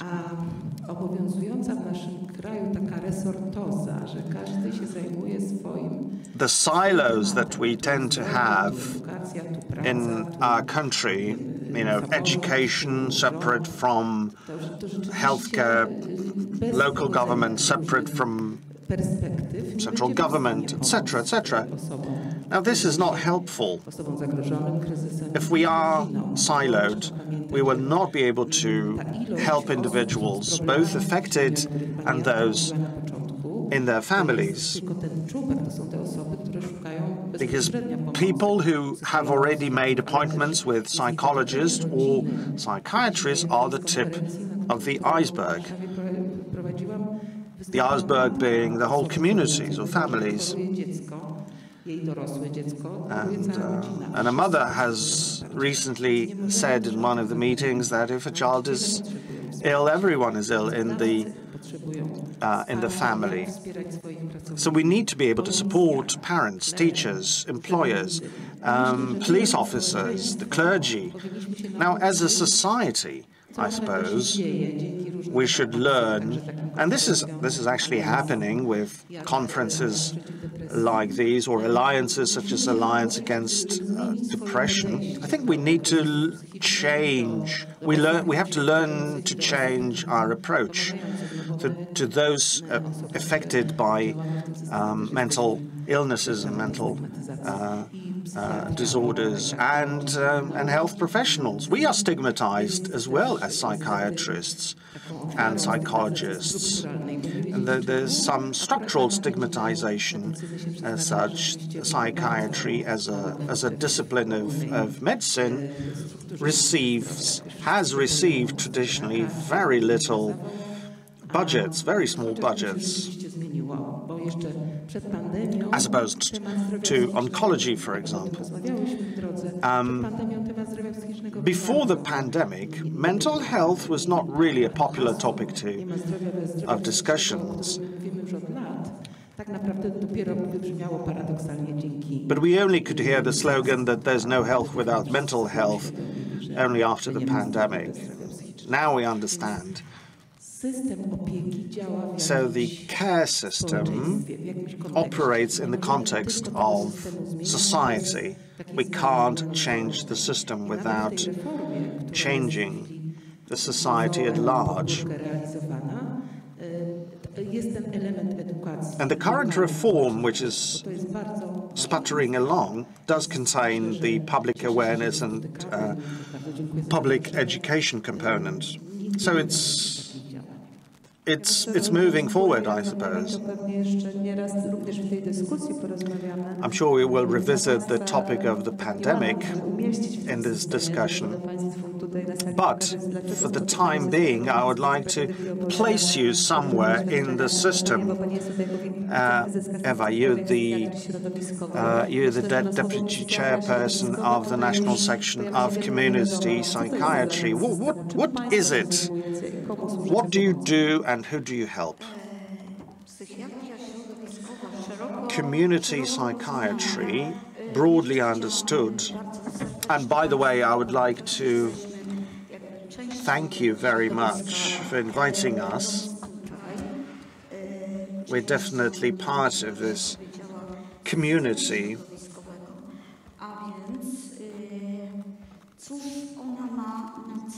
So what is community psychiatry? Community psychiatry is designed to ensure that people can tap into the resources that are available in their environment.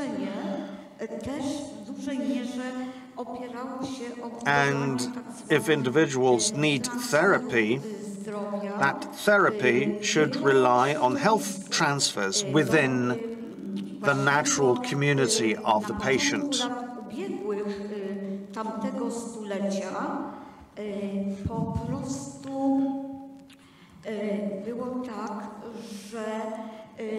In the 20th century,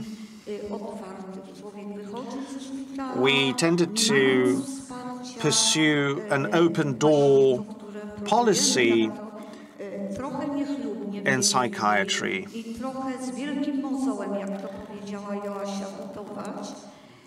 People left hospitals back to their communities, and they were not supported, and they returned to hospital not only because they had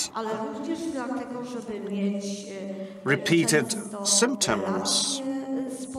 They came back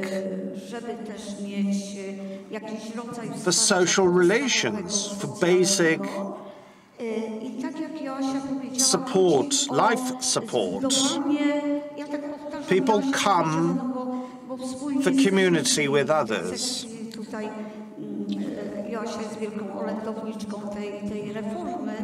And we've heard about the reform of psychiatry.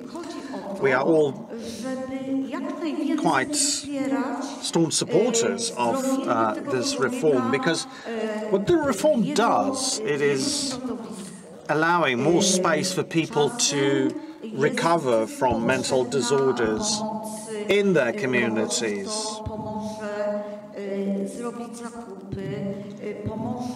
This is where things happen. You need to be able to receive help from your neighbors, friends, acquaintances, to help with the shopping, to maybe help you refer and make an appointment with a professional, to have a conversation about things you go through in your life, to have a conversation about your challenges, right in your home community. And it is of absolute importance that this approach relies on transfers within a network, not on a one-way basis, social worker, client, doctor, patient, but on a multitude of levels. I'm often reminded of Pink Floyd lyrics who say, "Together we stand, divided we fall."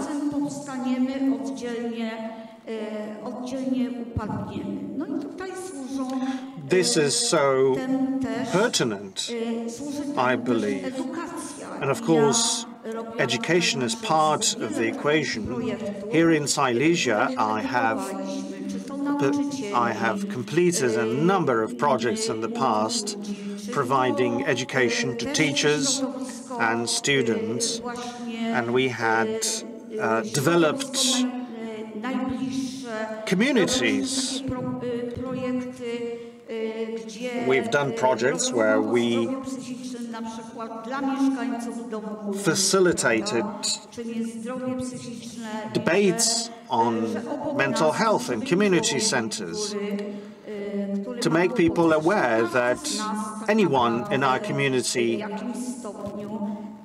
a person next door, can or may suffer from mental crises. Most of us have.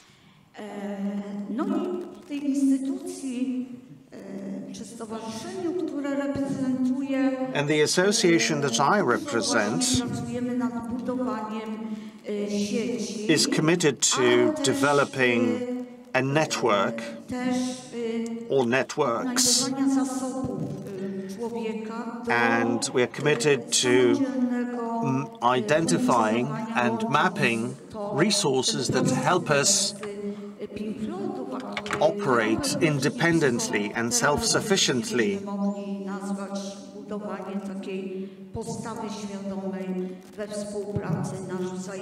So we are engaged in therapy along the lines of the Pink Floyd lyrics, relying on a number of resources, including mental health professionals, educators, psychologists, psychiatrists, but also interns in universities, apprentices, fellows, trainees, all sorts of people with some experience. We're working together, exploring mental crises and crisis intervention, just to pursue the togetherness.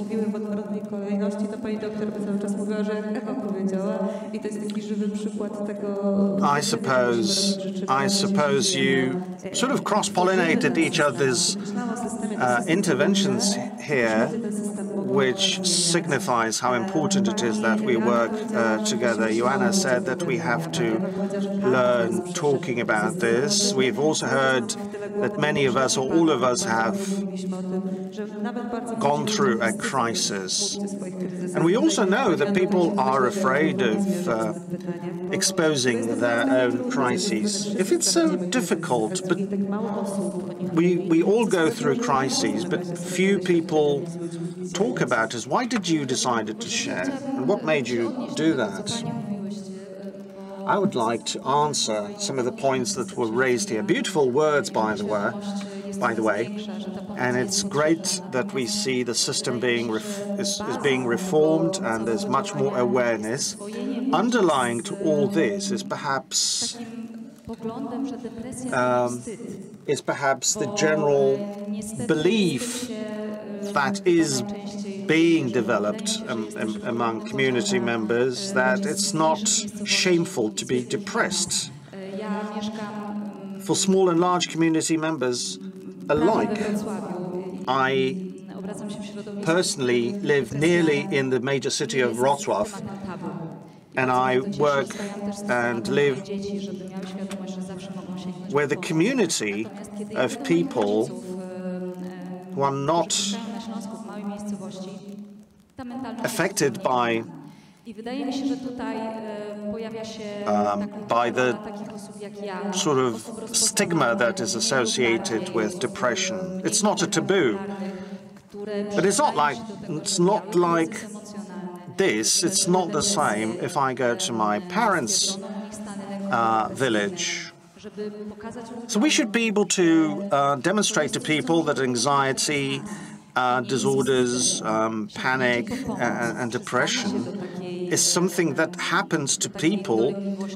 It's not shameful, and it's not a weakness. It's an illness. It's a disorder, and I myself have been affected by this, and I had a dilemma: should I or should I not share it with others? I was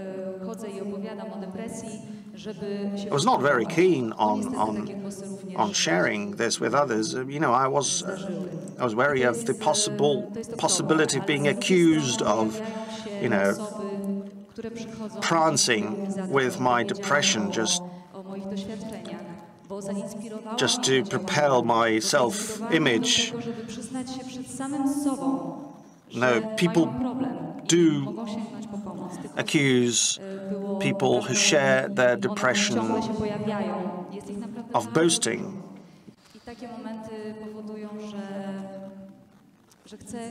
But there is so much help and understanding out there. Sometimes I felt I have said too much about this, that there was nothing else to add.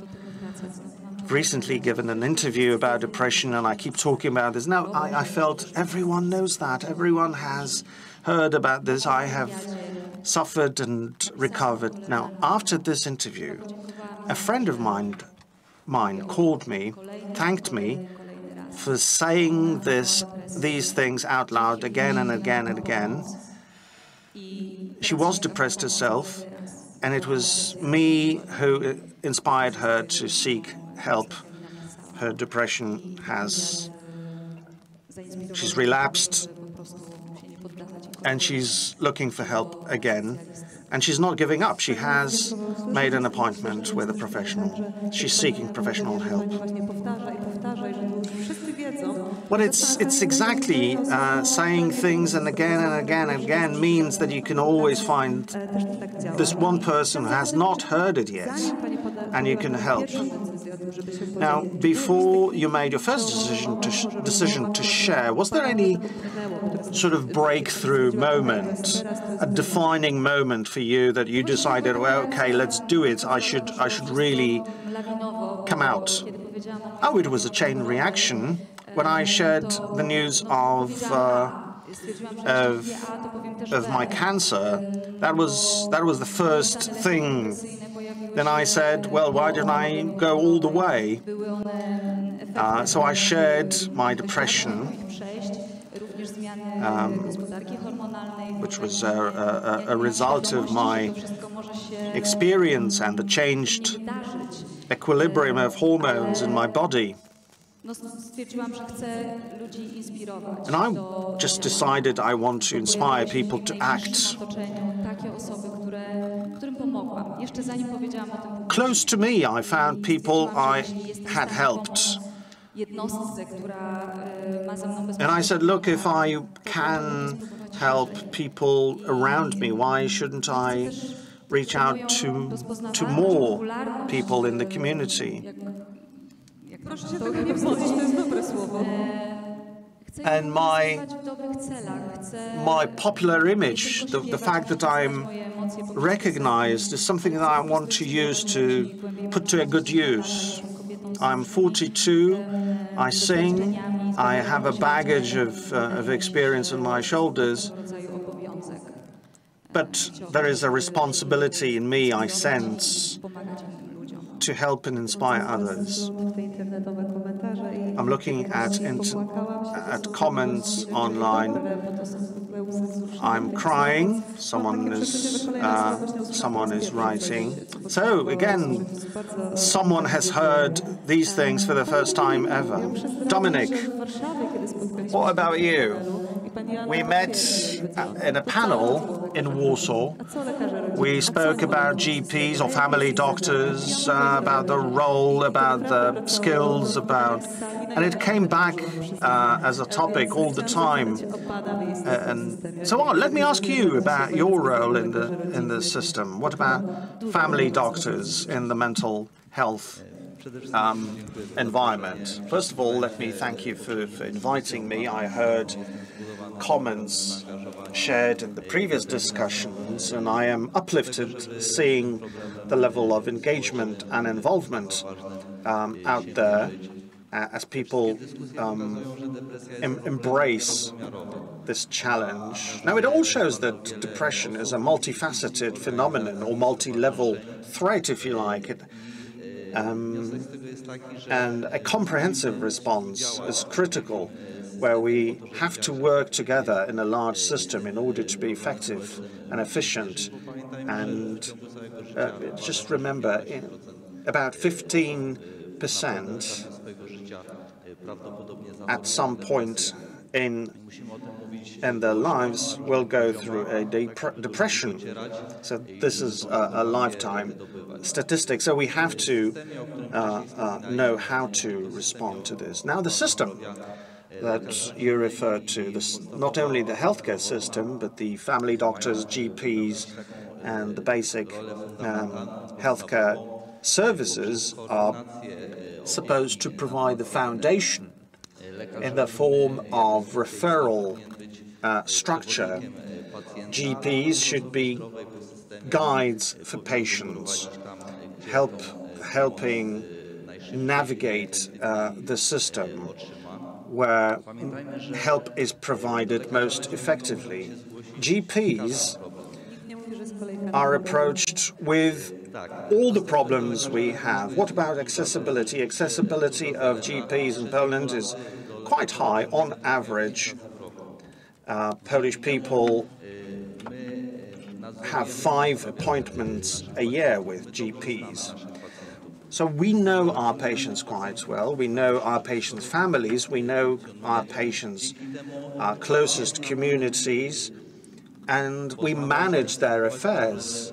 And it's easier for us to identify mental issues as well. And it's easier for us to bring them to light, if you like. And depression, by the way, depression is not recognized, is not diagnosed a lot in this society. People have somatic disorders, have sleep disorders, have anxiety disorders. They go from one consultant to another, not knowing that underlying to their condition is often depression.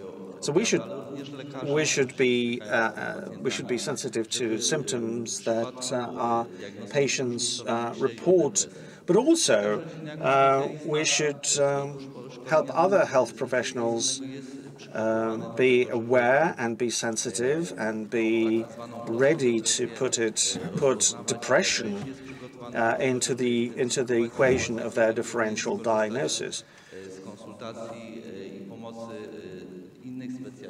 And we should be able to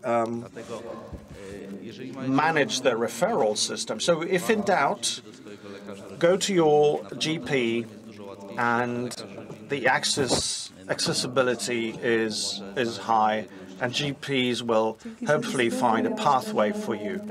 Thank you. Thank you very much for these words. I think that for you as specialists and for you who's experienced something and who has the know-how, some things are obvious, but in the previous panel there was something that came up about sleep deprivation, where young people sleep 3 to 4 hours a night. I remember when I had my depression and anxiety episodes, I couldn't sleep for months, and friends said, how come you're not sleeping? I mean, you go to work, you show up at work. And that was an eye-opener when friends realized what does it mean to lose sleep. Tomasz, you spent a long time waiting to be introduced. I introduced you as a sports psychologist, at the physical education department here in Katowice, but you're also part of the system thanks to your work with the WHO. What kind of a cog in this machine are you? Yes, it's difficult to speak as the last in line. Okay, and for the second round of questions, you'll go first. I forgot what the original question was, but let me put it in some kind of order. And first of all, as a psychologist, I'm definitely part of the system. However, I work in a sports environment, which has a lot of facets. We provide quite a lot. And in years to come, we will be providing, there will be more people, young people, children, and young adults who will become part of this, who will become part of the mental health system. And we also have the possibility to influence, to support, and to assist persons in times of crisis, in times of mental crisis, so distress. And before I move on to describing the program we're implementing, I wanted to make a distinction, because we're talking about sports and it's all in under one heading, how sports is good for you, but sports, especially athletics, professional athletics, has nothing to do with mental or physical health. It's overburdening. It's of the mental and physical makeup of an individual. It's pushing it to the limits. All of these challenges, trying to prove something to yourself, it's all geared to perfectionism, achievement and performance, so you need to perform better all the time and live up to expectations, which obviously leads to a lot of pathology in professional sports, but also mental crisis that young athletes can't cope with. There's a lot of bias to the effect that athletes need to be tough. They can't show any weakness, that they can't let anything show.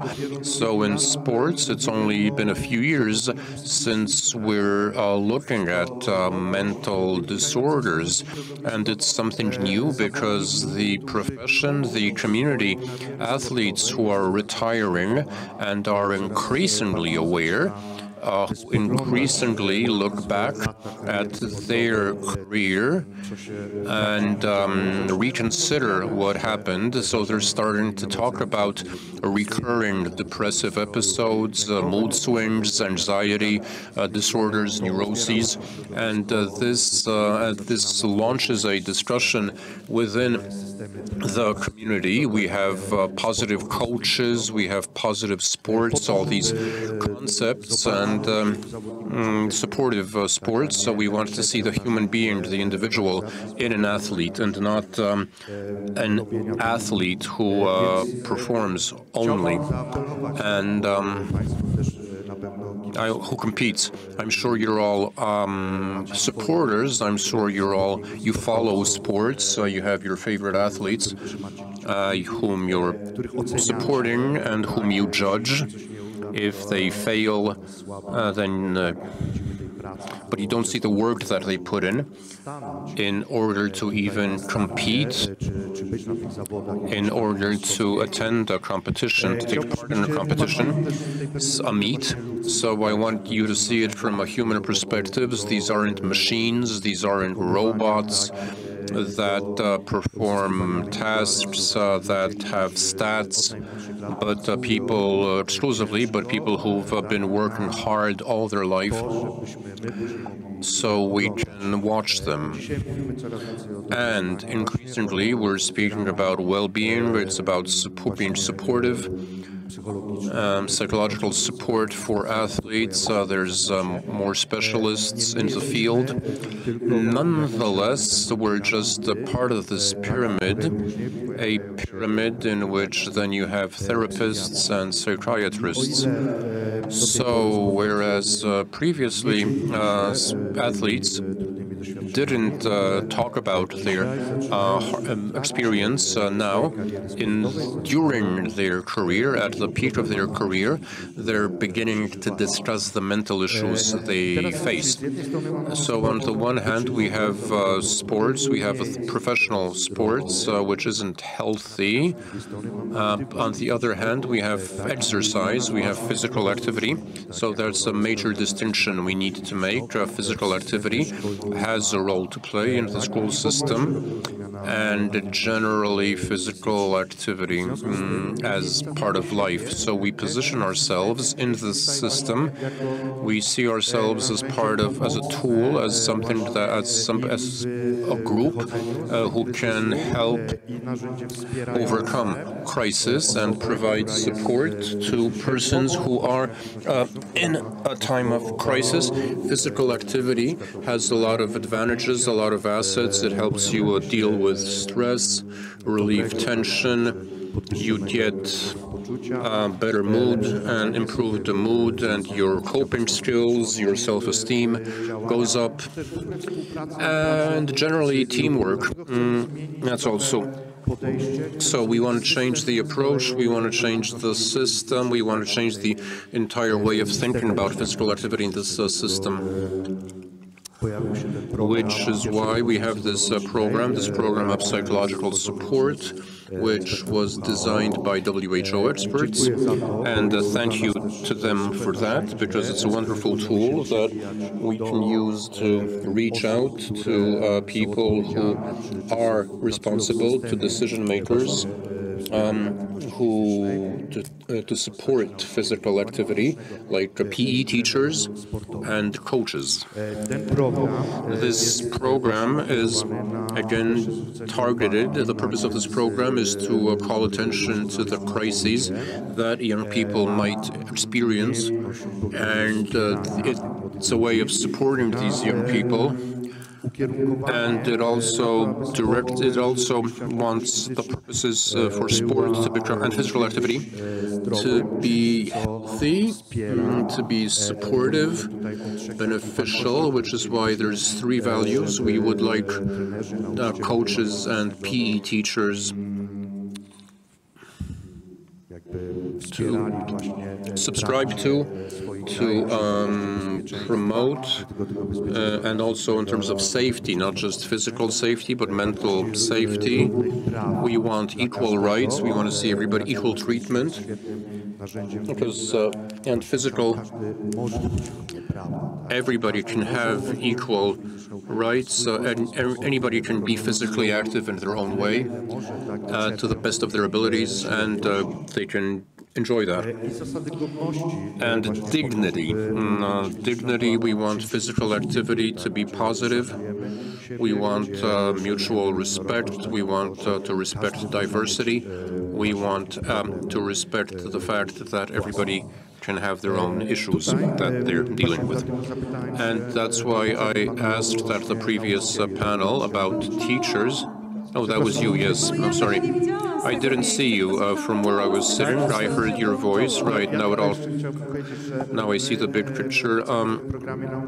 Okay, as part of this program, we want to teach coaches and PE teachers that if they want to support young people, you need to begin by supporting yourself. You need to ensure your own well-being. You need to educate yourself.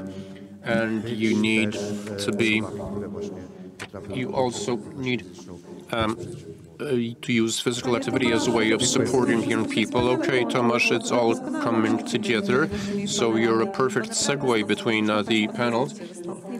And as you can see, you don't see the audience. And and those of you on Facebook and on YouTube, you can send in your questions. The first question is difficult. We've received from someone on Facebook, so I won't ask, I won't kind of direct it to any of you specifically because it's a difficult question.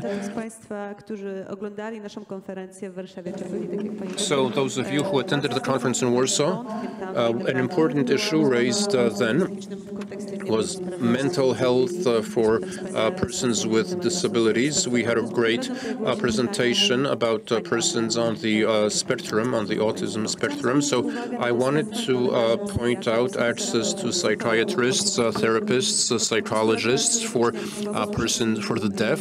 For 20 years, I've been working with deaf students whose mental condition is, can vary.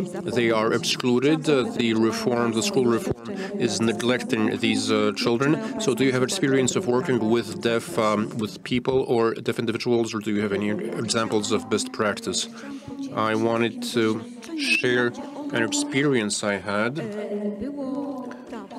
It was a long time ago, 8 or 9 years ago, if I recall, when I was running, again by accident, it was a coincidence, when I happened to be invited as the psychologist in charge of workshops, running workshops for the deaf and hard of hearing. It was a project Ready to Work, called Ready to Work, which was being implemented by an association we have here in Silesia. And at the beginning, initially, I was concerned how I would manage. I didn't know how I'd cope. And a friend of mine, actually a friend of mine who was supposed to be running these workshops fell ill, so I had to stand in. I agreed to stand in. I had 2 sign language interpreters. And that experience was was the major experience that was important for me in the context of my professional career, because, and it's like, as individuals, we differ in the way we experience things. We differ in terms of resources, emotional capability, our social skills, and so on, our economic status. But that experience showed me that these are people who have great potential and who have a lot of potential. And there was a lady at the workshop who was an educator, a surdologist, I think the term is. Excuse me. I mean, apologies if I got it wrong. So this was an educator, somebody who was teaching, was working with in a southern European country, in one of the countries of southern Europe. I was surprised at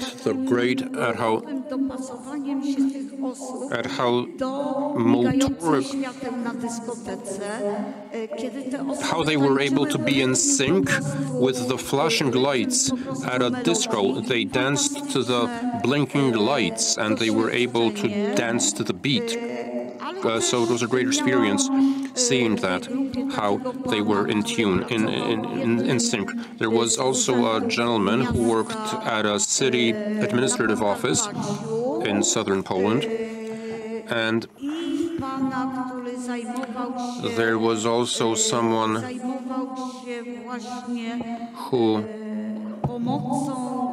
was helping. It's become professionalized now, I think, but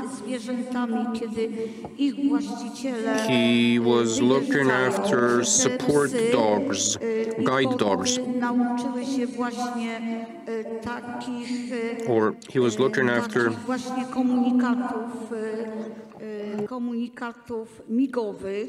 he was teaching pets basics of sign language. I also learned some Polish sign language.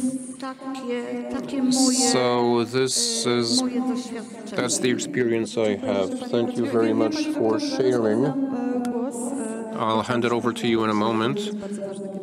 And it's also important when we're talking about inclusion, all of this whole conference is translated into Polish and international sign language. So it's important if we want to support, we need to communicate. And the culture, I mean, deaf culture is also is often overlooked. It's a question of accessibility. It's a question of different forms of disability. So somebody can't be seen or couldn't go to see a psychiatrist because there was no ramp. It was a question of access, and the psychiatrist went downstairs and they found a place to have their session. So I think it's a broader topic, issues of accessibility. If you have someone who's deaf, you need to find a sign language interpreter to work with. You need to find somebody who'll translate for the patient, but I can't really imagine psychotherapy with an interpreter present. So perhaps you might want to come up with a program teaching therapists sign language. So I mean, with doctors, with a physician, it's less of a problem, examination and prescription. But in sign language, I think psychotherapy, we ought to consider providing psychotherapy in sign language. And there's also the question of general question of accessibility, because that affects that has to do with all forms of disability. If we're not used to working with, if not we're prepared to work with people on the with people who aren't neurotypical, and so it's also about educating the public, educating society, and working with stigma. And when I was listening to you, we often don't realize how our language has this implicit stigma and self-stigmatization. You said admit to being depressed, but you admit to having done something wrong. You spoke about psychiatrists stuffing you with medication, or somebody being ashamed of their problems. If we say we're ashamed of having a problem, it's also self-stigma for the persons it affects. So it's also linguistic, it's also in terms of vocabulary. We need to change it. It won't happen overnight. It's a slow process. That's possible. thanks to celebrities who are willing to talk about their crisis.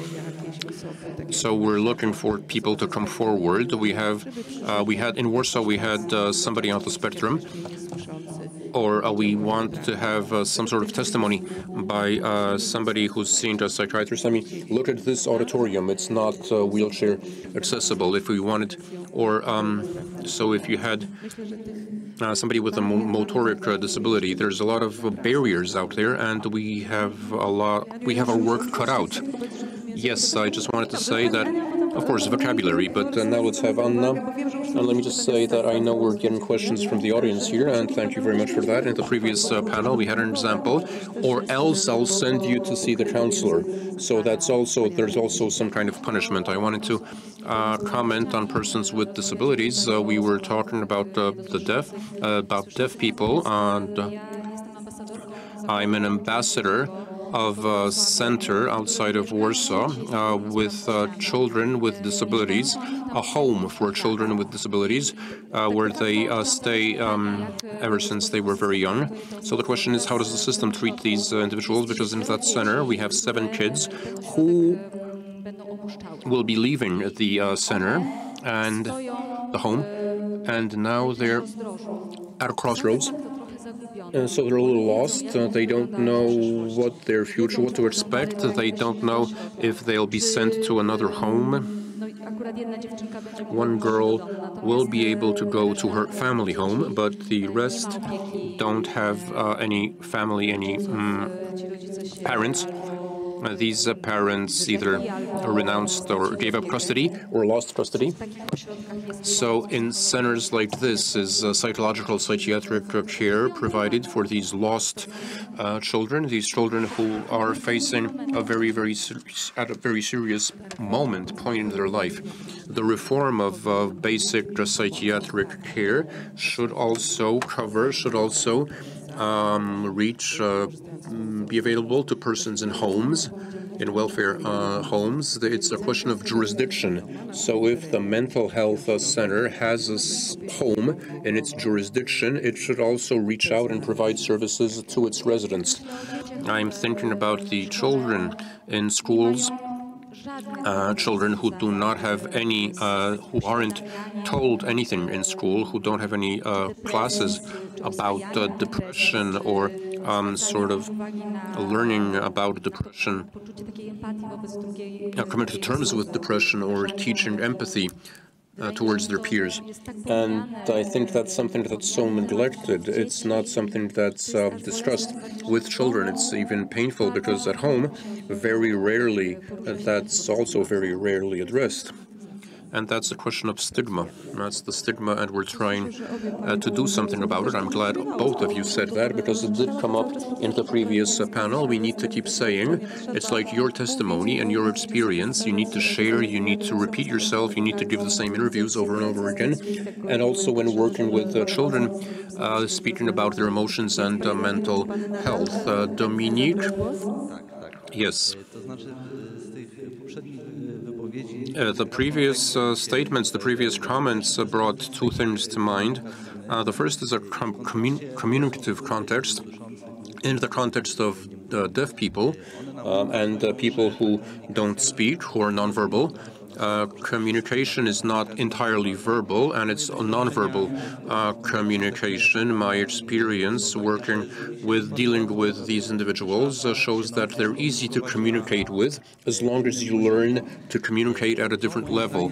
And this, I think, is very important also with depression, because people with depression, if they start talking about it, if they refer to their mental crisis, if they talk about feelings of resignation or suicidal ideation, that's very late in the day, and that's an alarming moment. But earlier, they sent nonverbal signals, and we need to be able to read these signals as people in society as people in our profession or in a family context, we need to be sensitive to this nonverbal communication, because depression is an illness, it's a disease. It's very prevalent in our society, and also, I'm sure here we have people with depression among us, people whose depression has not been diagnosed. So let's be on the lookout. And that's one context. Another context, chronic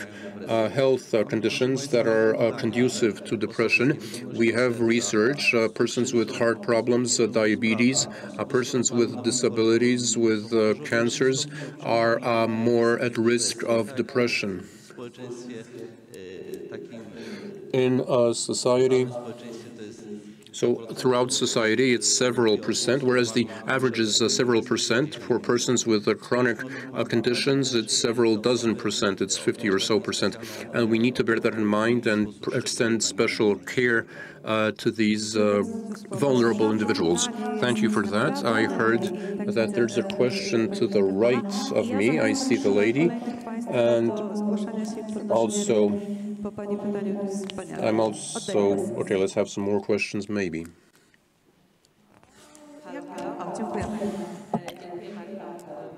Thank you. I have a question to all of you on stage. I have an experience of mental crisis. I'm diagnosed with bipolar.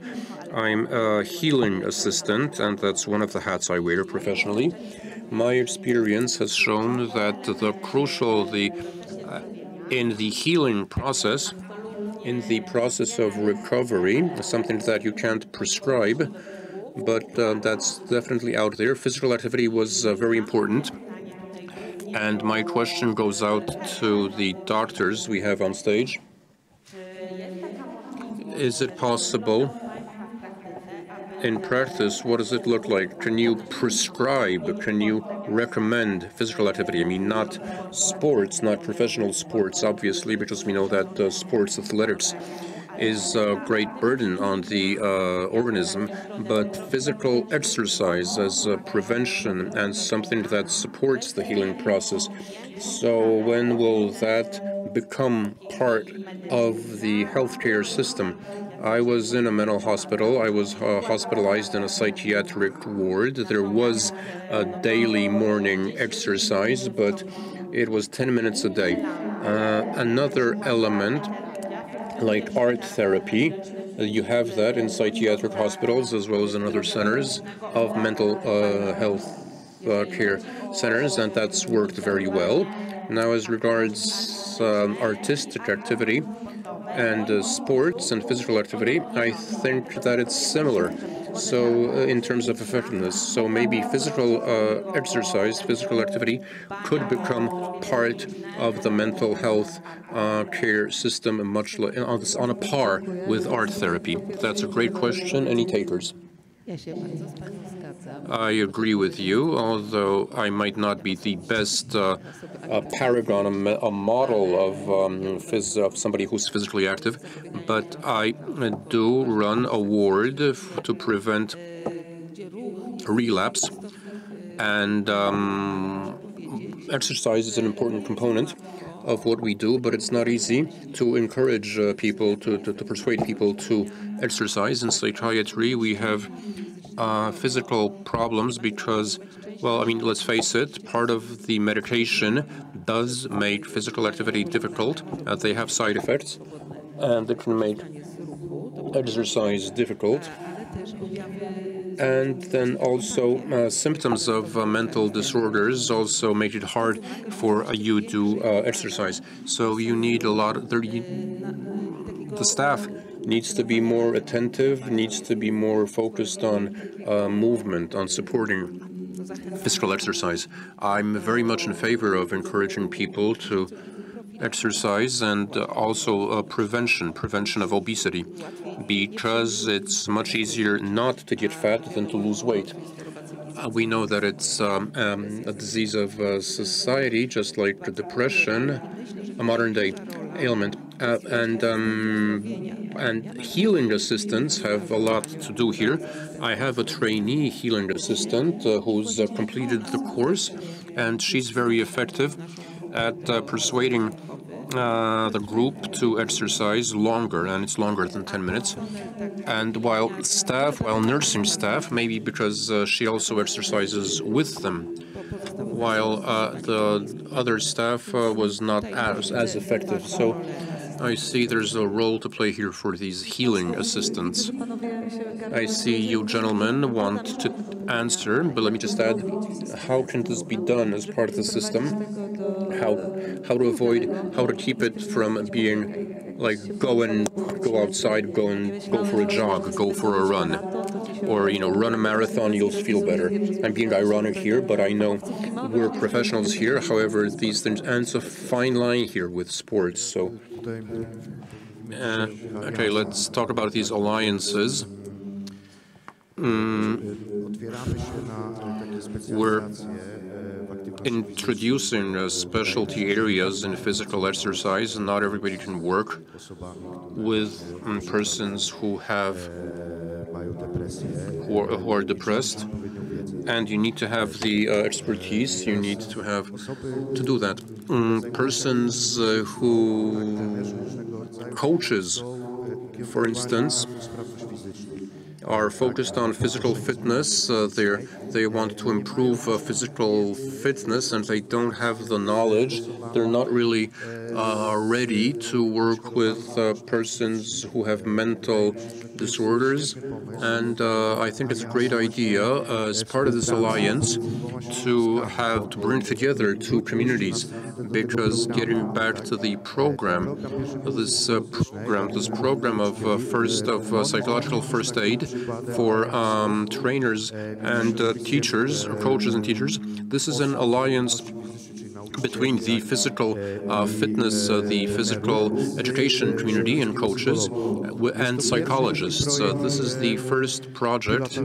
It's a pilot, because up until now we've trained coaches separately, psychologists separately.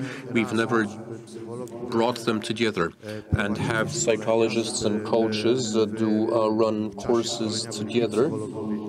So have psychologists and coaches working together. This gives us a great platform for exchange, for changing mindsets in the athletic community. There's a lot of misconceptions that stem from ignorance, the ignorance of athletes, which can be harmful, hurtful to persons in times in mental crisis. This alliance experience mental crisis. This alliance can be a great platform for cooperation and might lead to new ideas. I think that the word "together" will be recurring here. Anybody else want to comment? I see more questions. I see another question in the front row. Oh, I see this is a erstwhile panelist. It's a similar subject.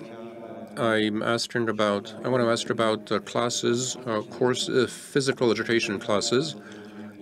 Based on experience, I know that it's more sports-oriented,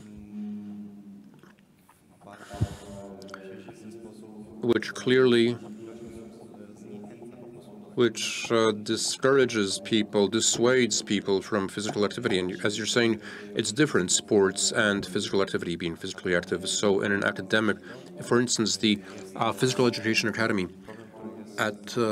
is this an issue that's evident? Is there anything being done to teach or to tell future PE teachers and to move them away from sports-oriented education to physical education, physical activity as opposed to sports performance? Is anything being done to change this mindset? Because it's not all about scoring goals and not about running fast and being popular in school because you're an athlete, you're a jock. And And that all comes from the way physical education classes are set up. Yeah, we are talking about this at the moment. It's still, we're still discussing it. It's difficult to change the system. Any change of the system would have to pass through the Ministry of Education. And what we're doing is grassroots. Maybe not grassroots, but it's more community-oriented. We're teaching future coaches and PE teachers to change the way they understand physical education, and to change the purpose, the goal of physical education as a class, as a discipline. It's easier for teachers. It's easier with PE teachers because we have more discretion to change the curriculum. We want to minimize, to bring down any competitive sports, and rather work with games and exercises that value that cooperation, where you can exchange, you can learn various skills. So you need to look at pupils who have a problem, and individuals, young people with mental crisis have a problem being physically active because it translates directly. And so now, for the moment, we're teaching future PE teachers, and there's a lot being done. There are courses and initiatives. One great initiative is the one that's by the World Health Organization with the Sports Institute and the Olympic Refuge Foundation, which teaches teachers, which changes their attitude, because it's something we encounter at the courses and workshops. We've already completed the first set of courses, and we think that teachers are very positive. They're very responsive. They're willing. They're ready to change the goals of physical education classes and change their general approach to what physical education is.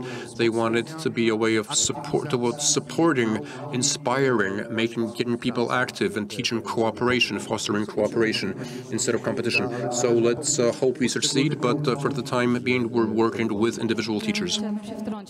I'd like to interject. We're talking about the advantages. Let me, however, refer to a story of my daughter. She has this niche interest, hobby horsing, it's called, which means that children ran about with the horse's head on a stick, clearing obstacles, quite a demanding physical activity in itself. And it's absolutely incredible that a teacher at this school mocked her passion, a sports discipline of sorts, in front of others, laughing at it. It's no sport, it's laughable. Now, how do we counter such stereotypes? I feel helpless myself. If I approach the school principal, I may actually harm my daughter's reputation even more. So how do we cope with that? How do we deal with teachers' attitudes to, new hobbies? I know it's niche. I know it's novel for me as well, but it is something that is related to sports. I've heard that, ballroom dancing is not a physical activity. It's not a sports. How do you actually start a conversation not to harm the child, not to create a row at school, and to keep the child safe? Well, we're working with teachers, trying to make them aware that people have their own unique physical activities, be it a walk, be it a run, be it sports that is totally unknown, or something that may be seen as not serious enough, doesn't matter. It's important that children have whatever they do, are interested in exercise. PE should be a platform where all make an effort to ensure that students are engaged in whatever activity. So we discuss this, and we have lots of conversations with teachers about that. Yesterday, a teacher said, you know, PE is supposed to teach you character and the values that are valuable, values that are important in the labor market. Well, not necessarily, I would say. There's a lot of work that needs to be done in order to change people's attitudes. Now it's even worse than that in the world of sports, where people tend to have very sort of hardline views.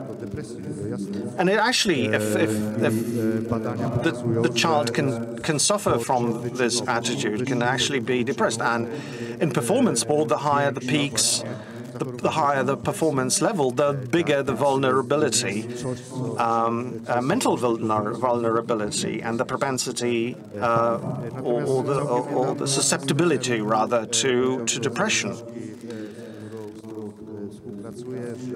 I'm working with that athlete, female athlete,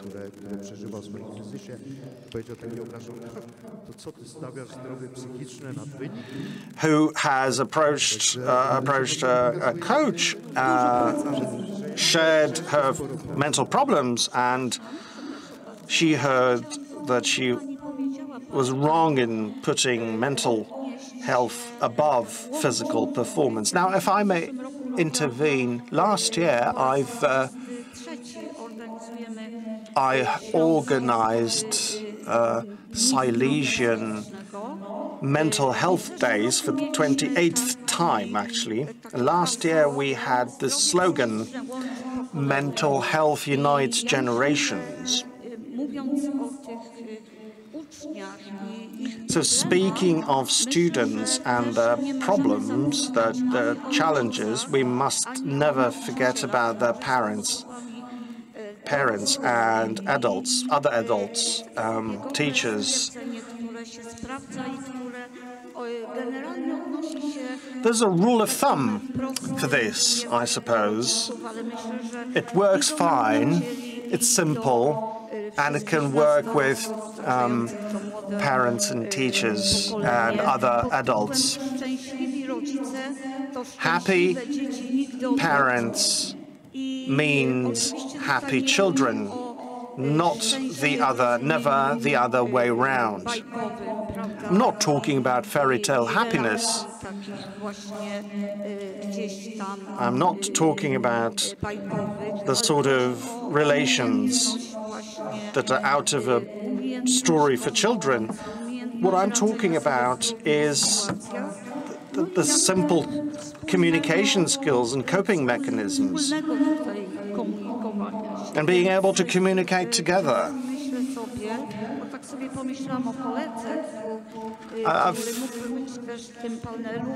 I've thought about a colleague of mine who could actually be on the panel.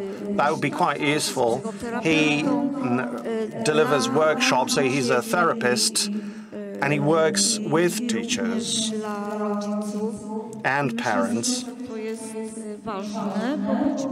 I'm thinking it's important, actually.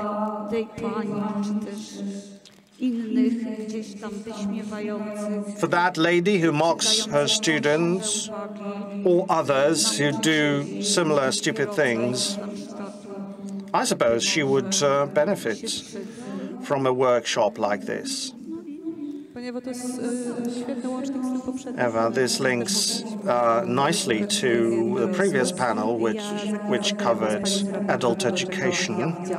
Let me give the floor to a lady who's been waiting for a long time, and I've seen you. Let me just add, Anna, you said there's so much work ahead of us, but fortunately the work has already begun. We've heard about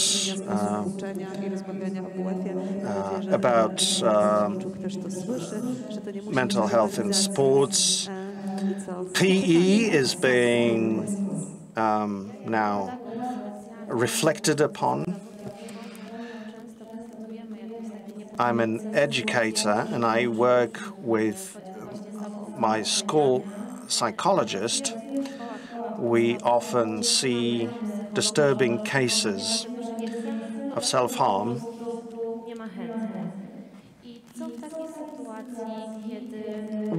And my question is, what happens if we come across such situations, such incidents? What do we do? Of course, we talk to parents and we recommend that they seek professional help. But the local mental health clinic shared their criticism of what we tend to do.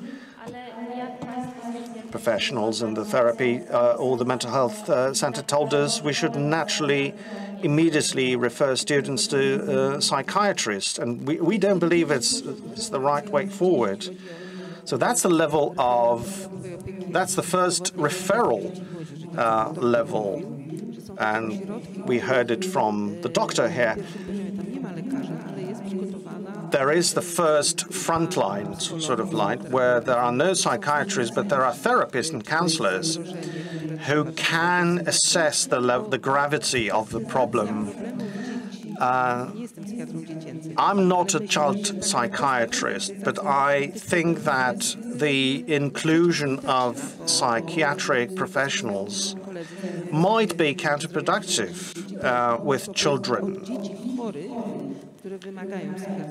Of course, there are children with medical conditions that need psychiatric help, but there are not so many of them. Maybe we should resort to the first level of the three-level referral system.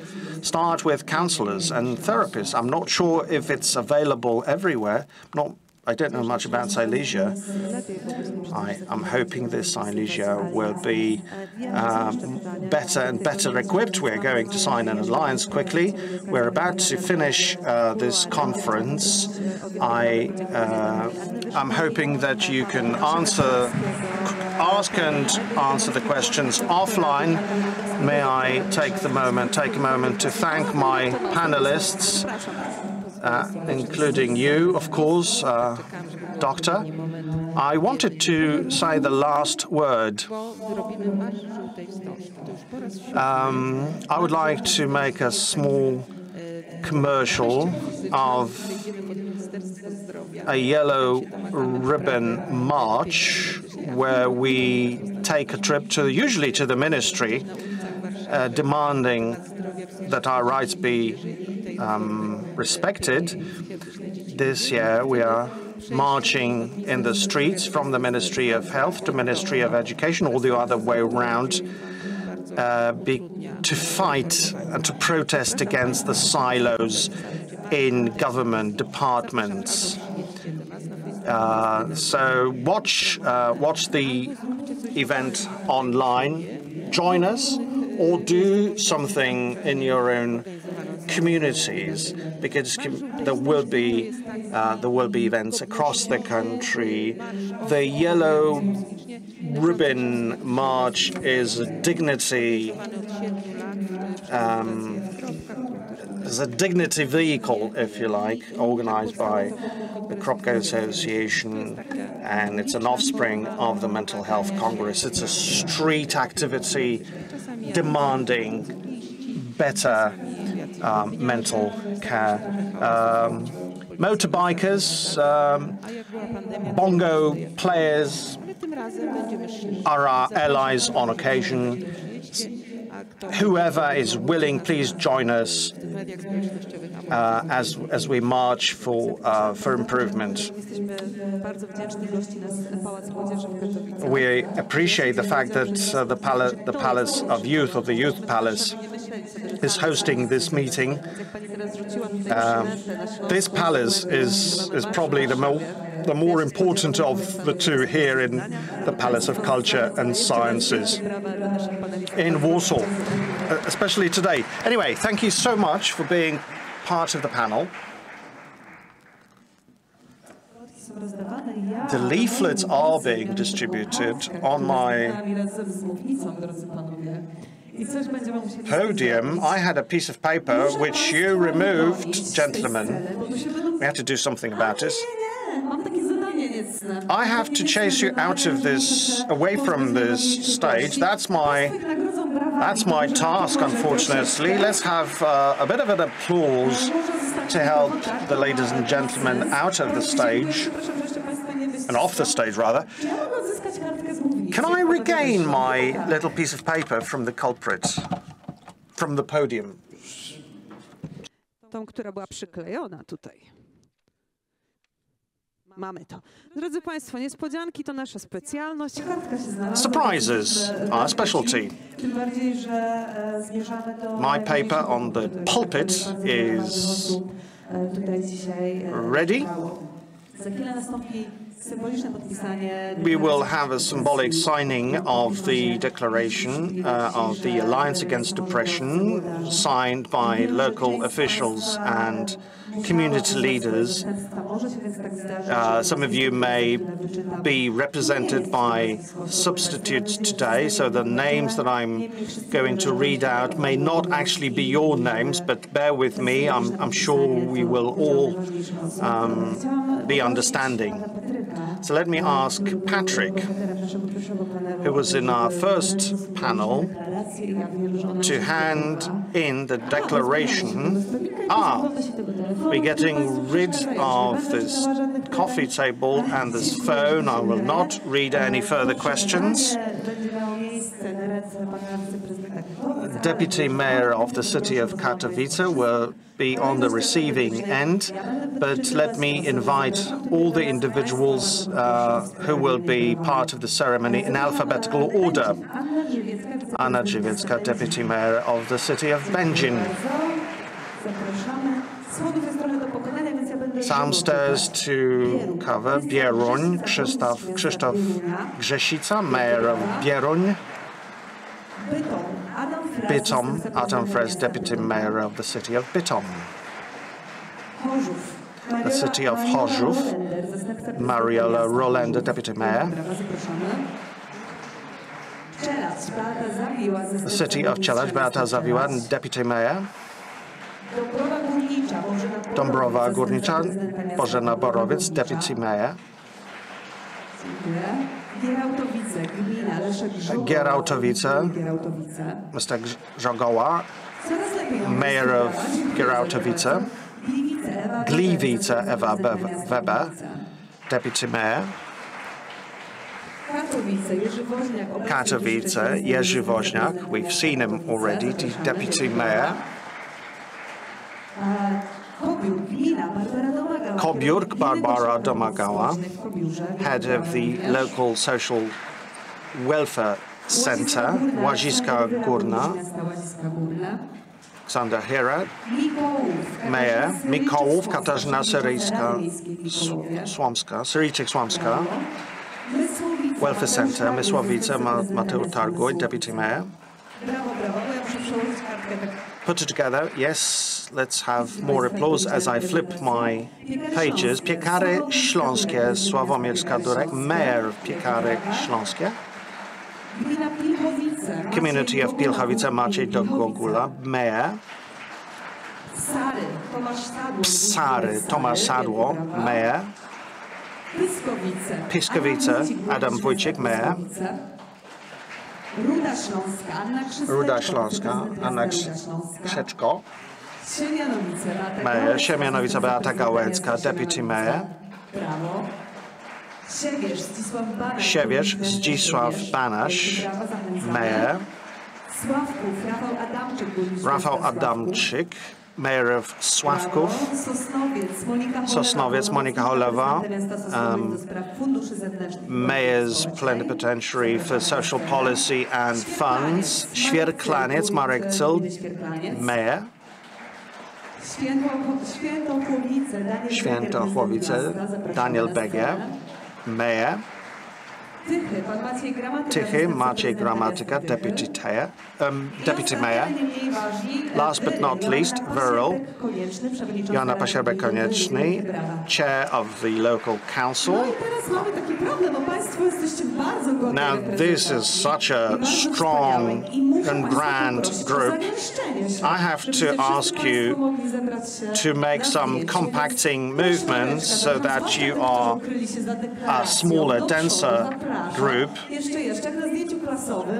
because we want to put you all in the picture. I will hide, but you are essential.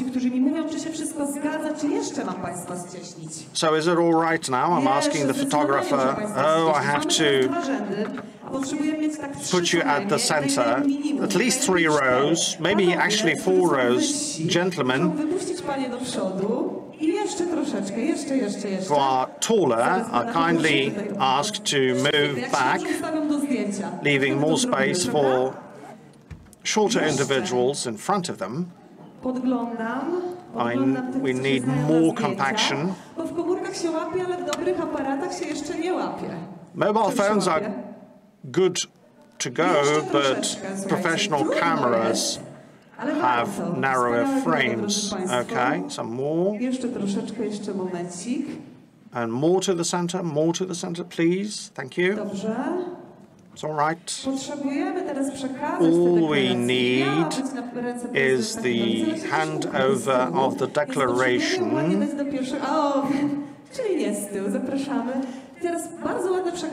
And now, let's watch the ceremony, okay? So here is the declaration, and please give those ladies and gentlemen on the stage a bit of encouragement. And photo opportunity is still on. I'm hoping everyone's faces will be visible. And now the mayor will move to the center.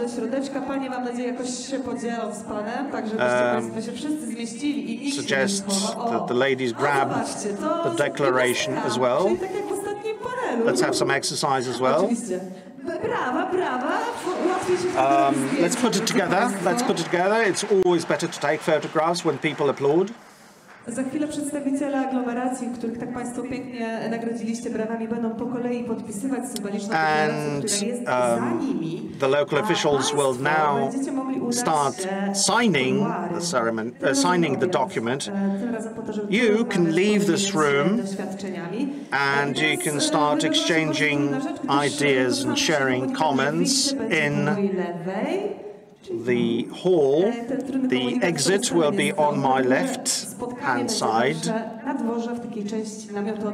because we are moving outside to a tent for the second part of our meeting. But before we go, let's have a big round of applause.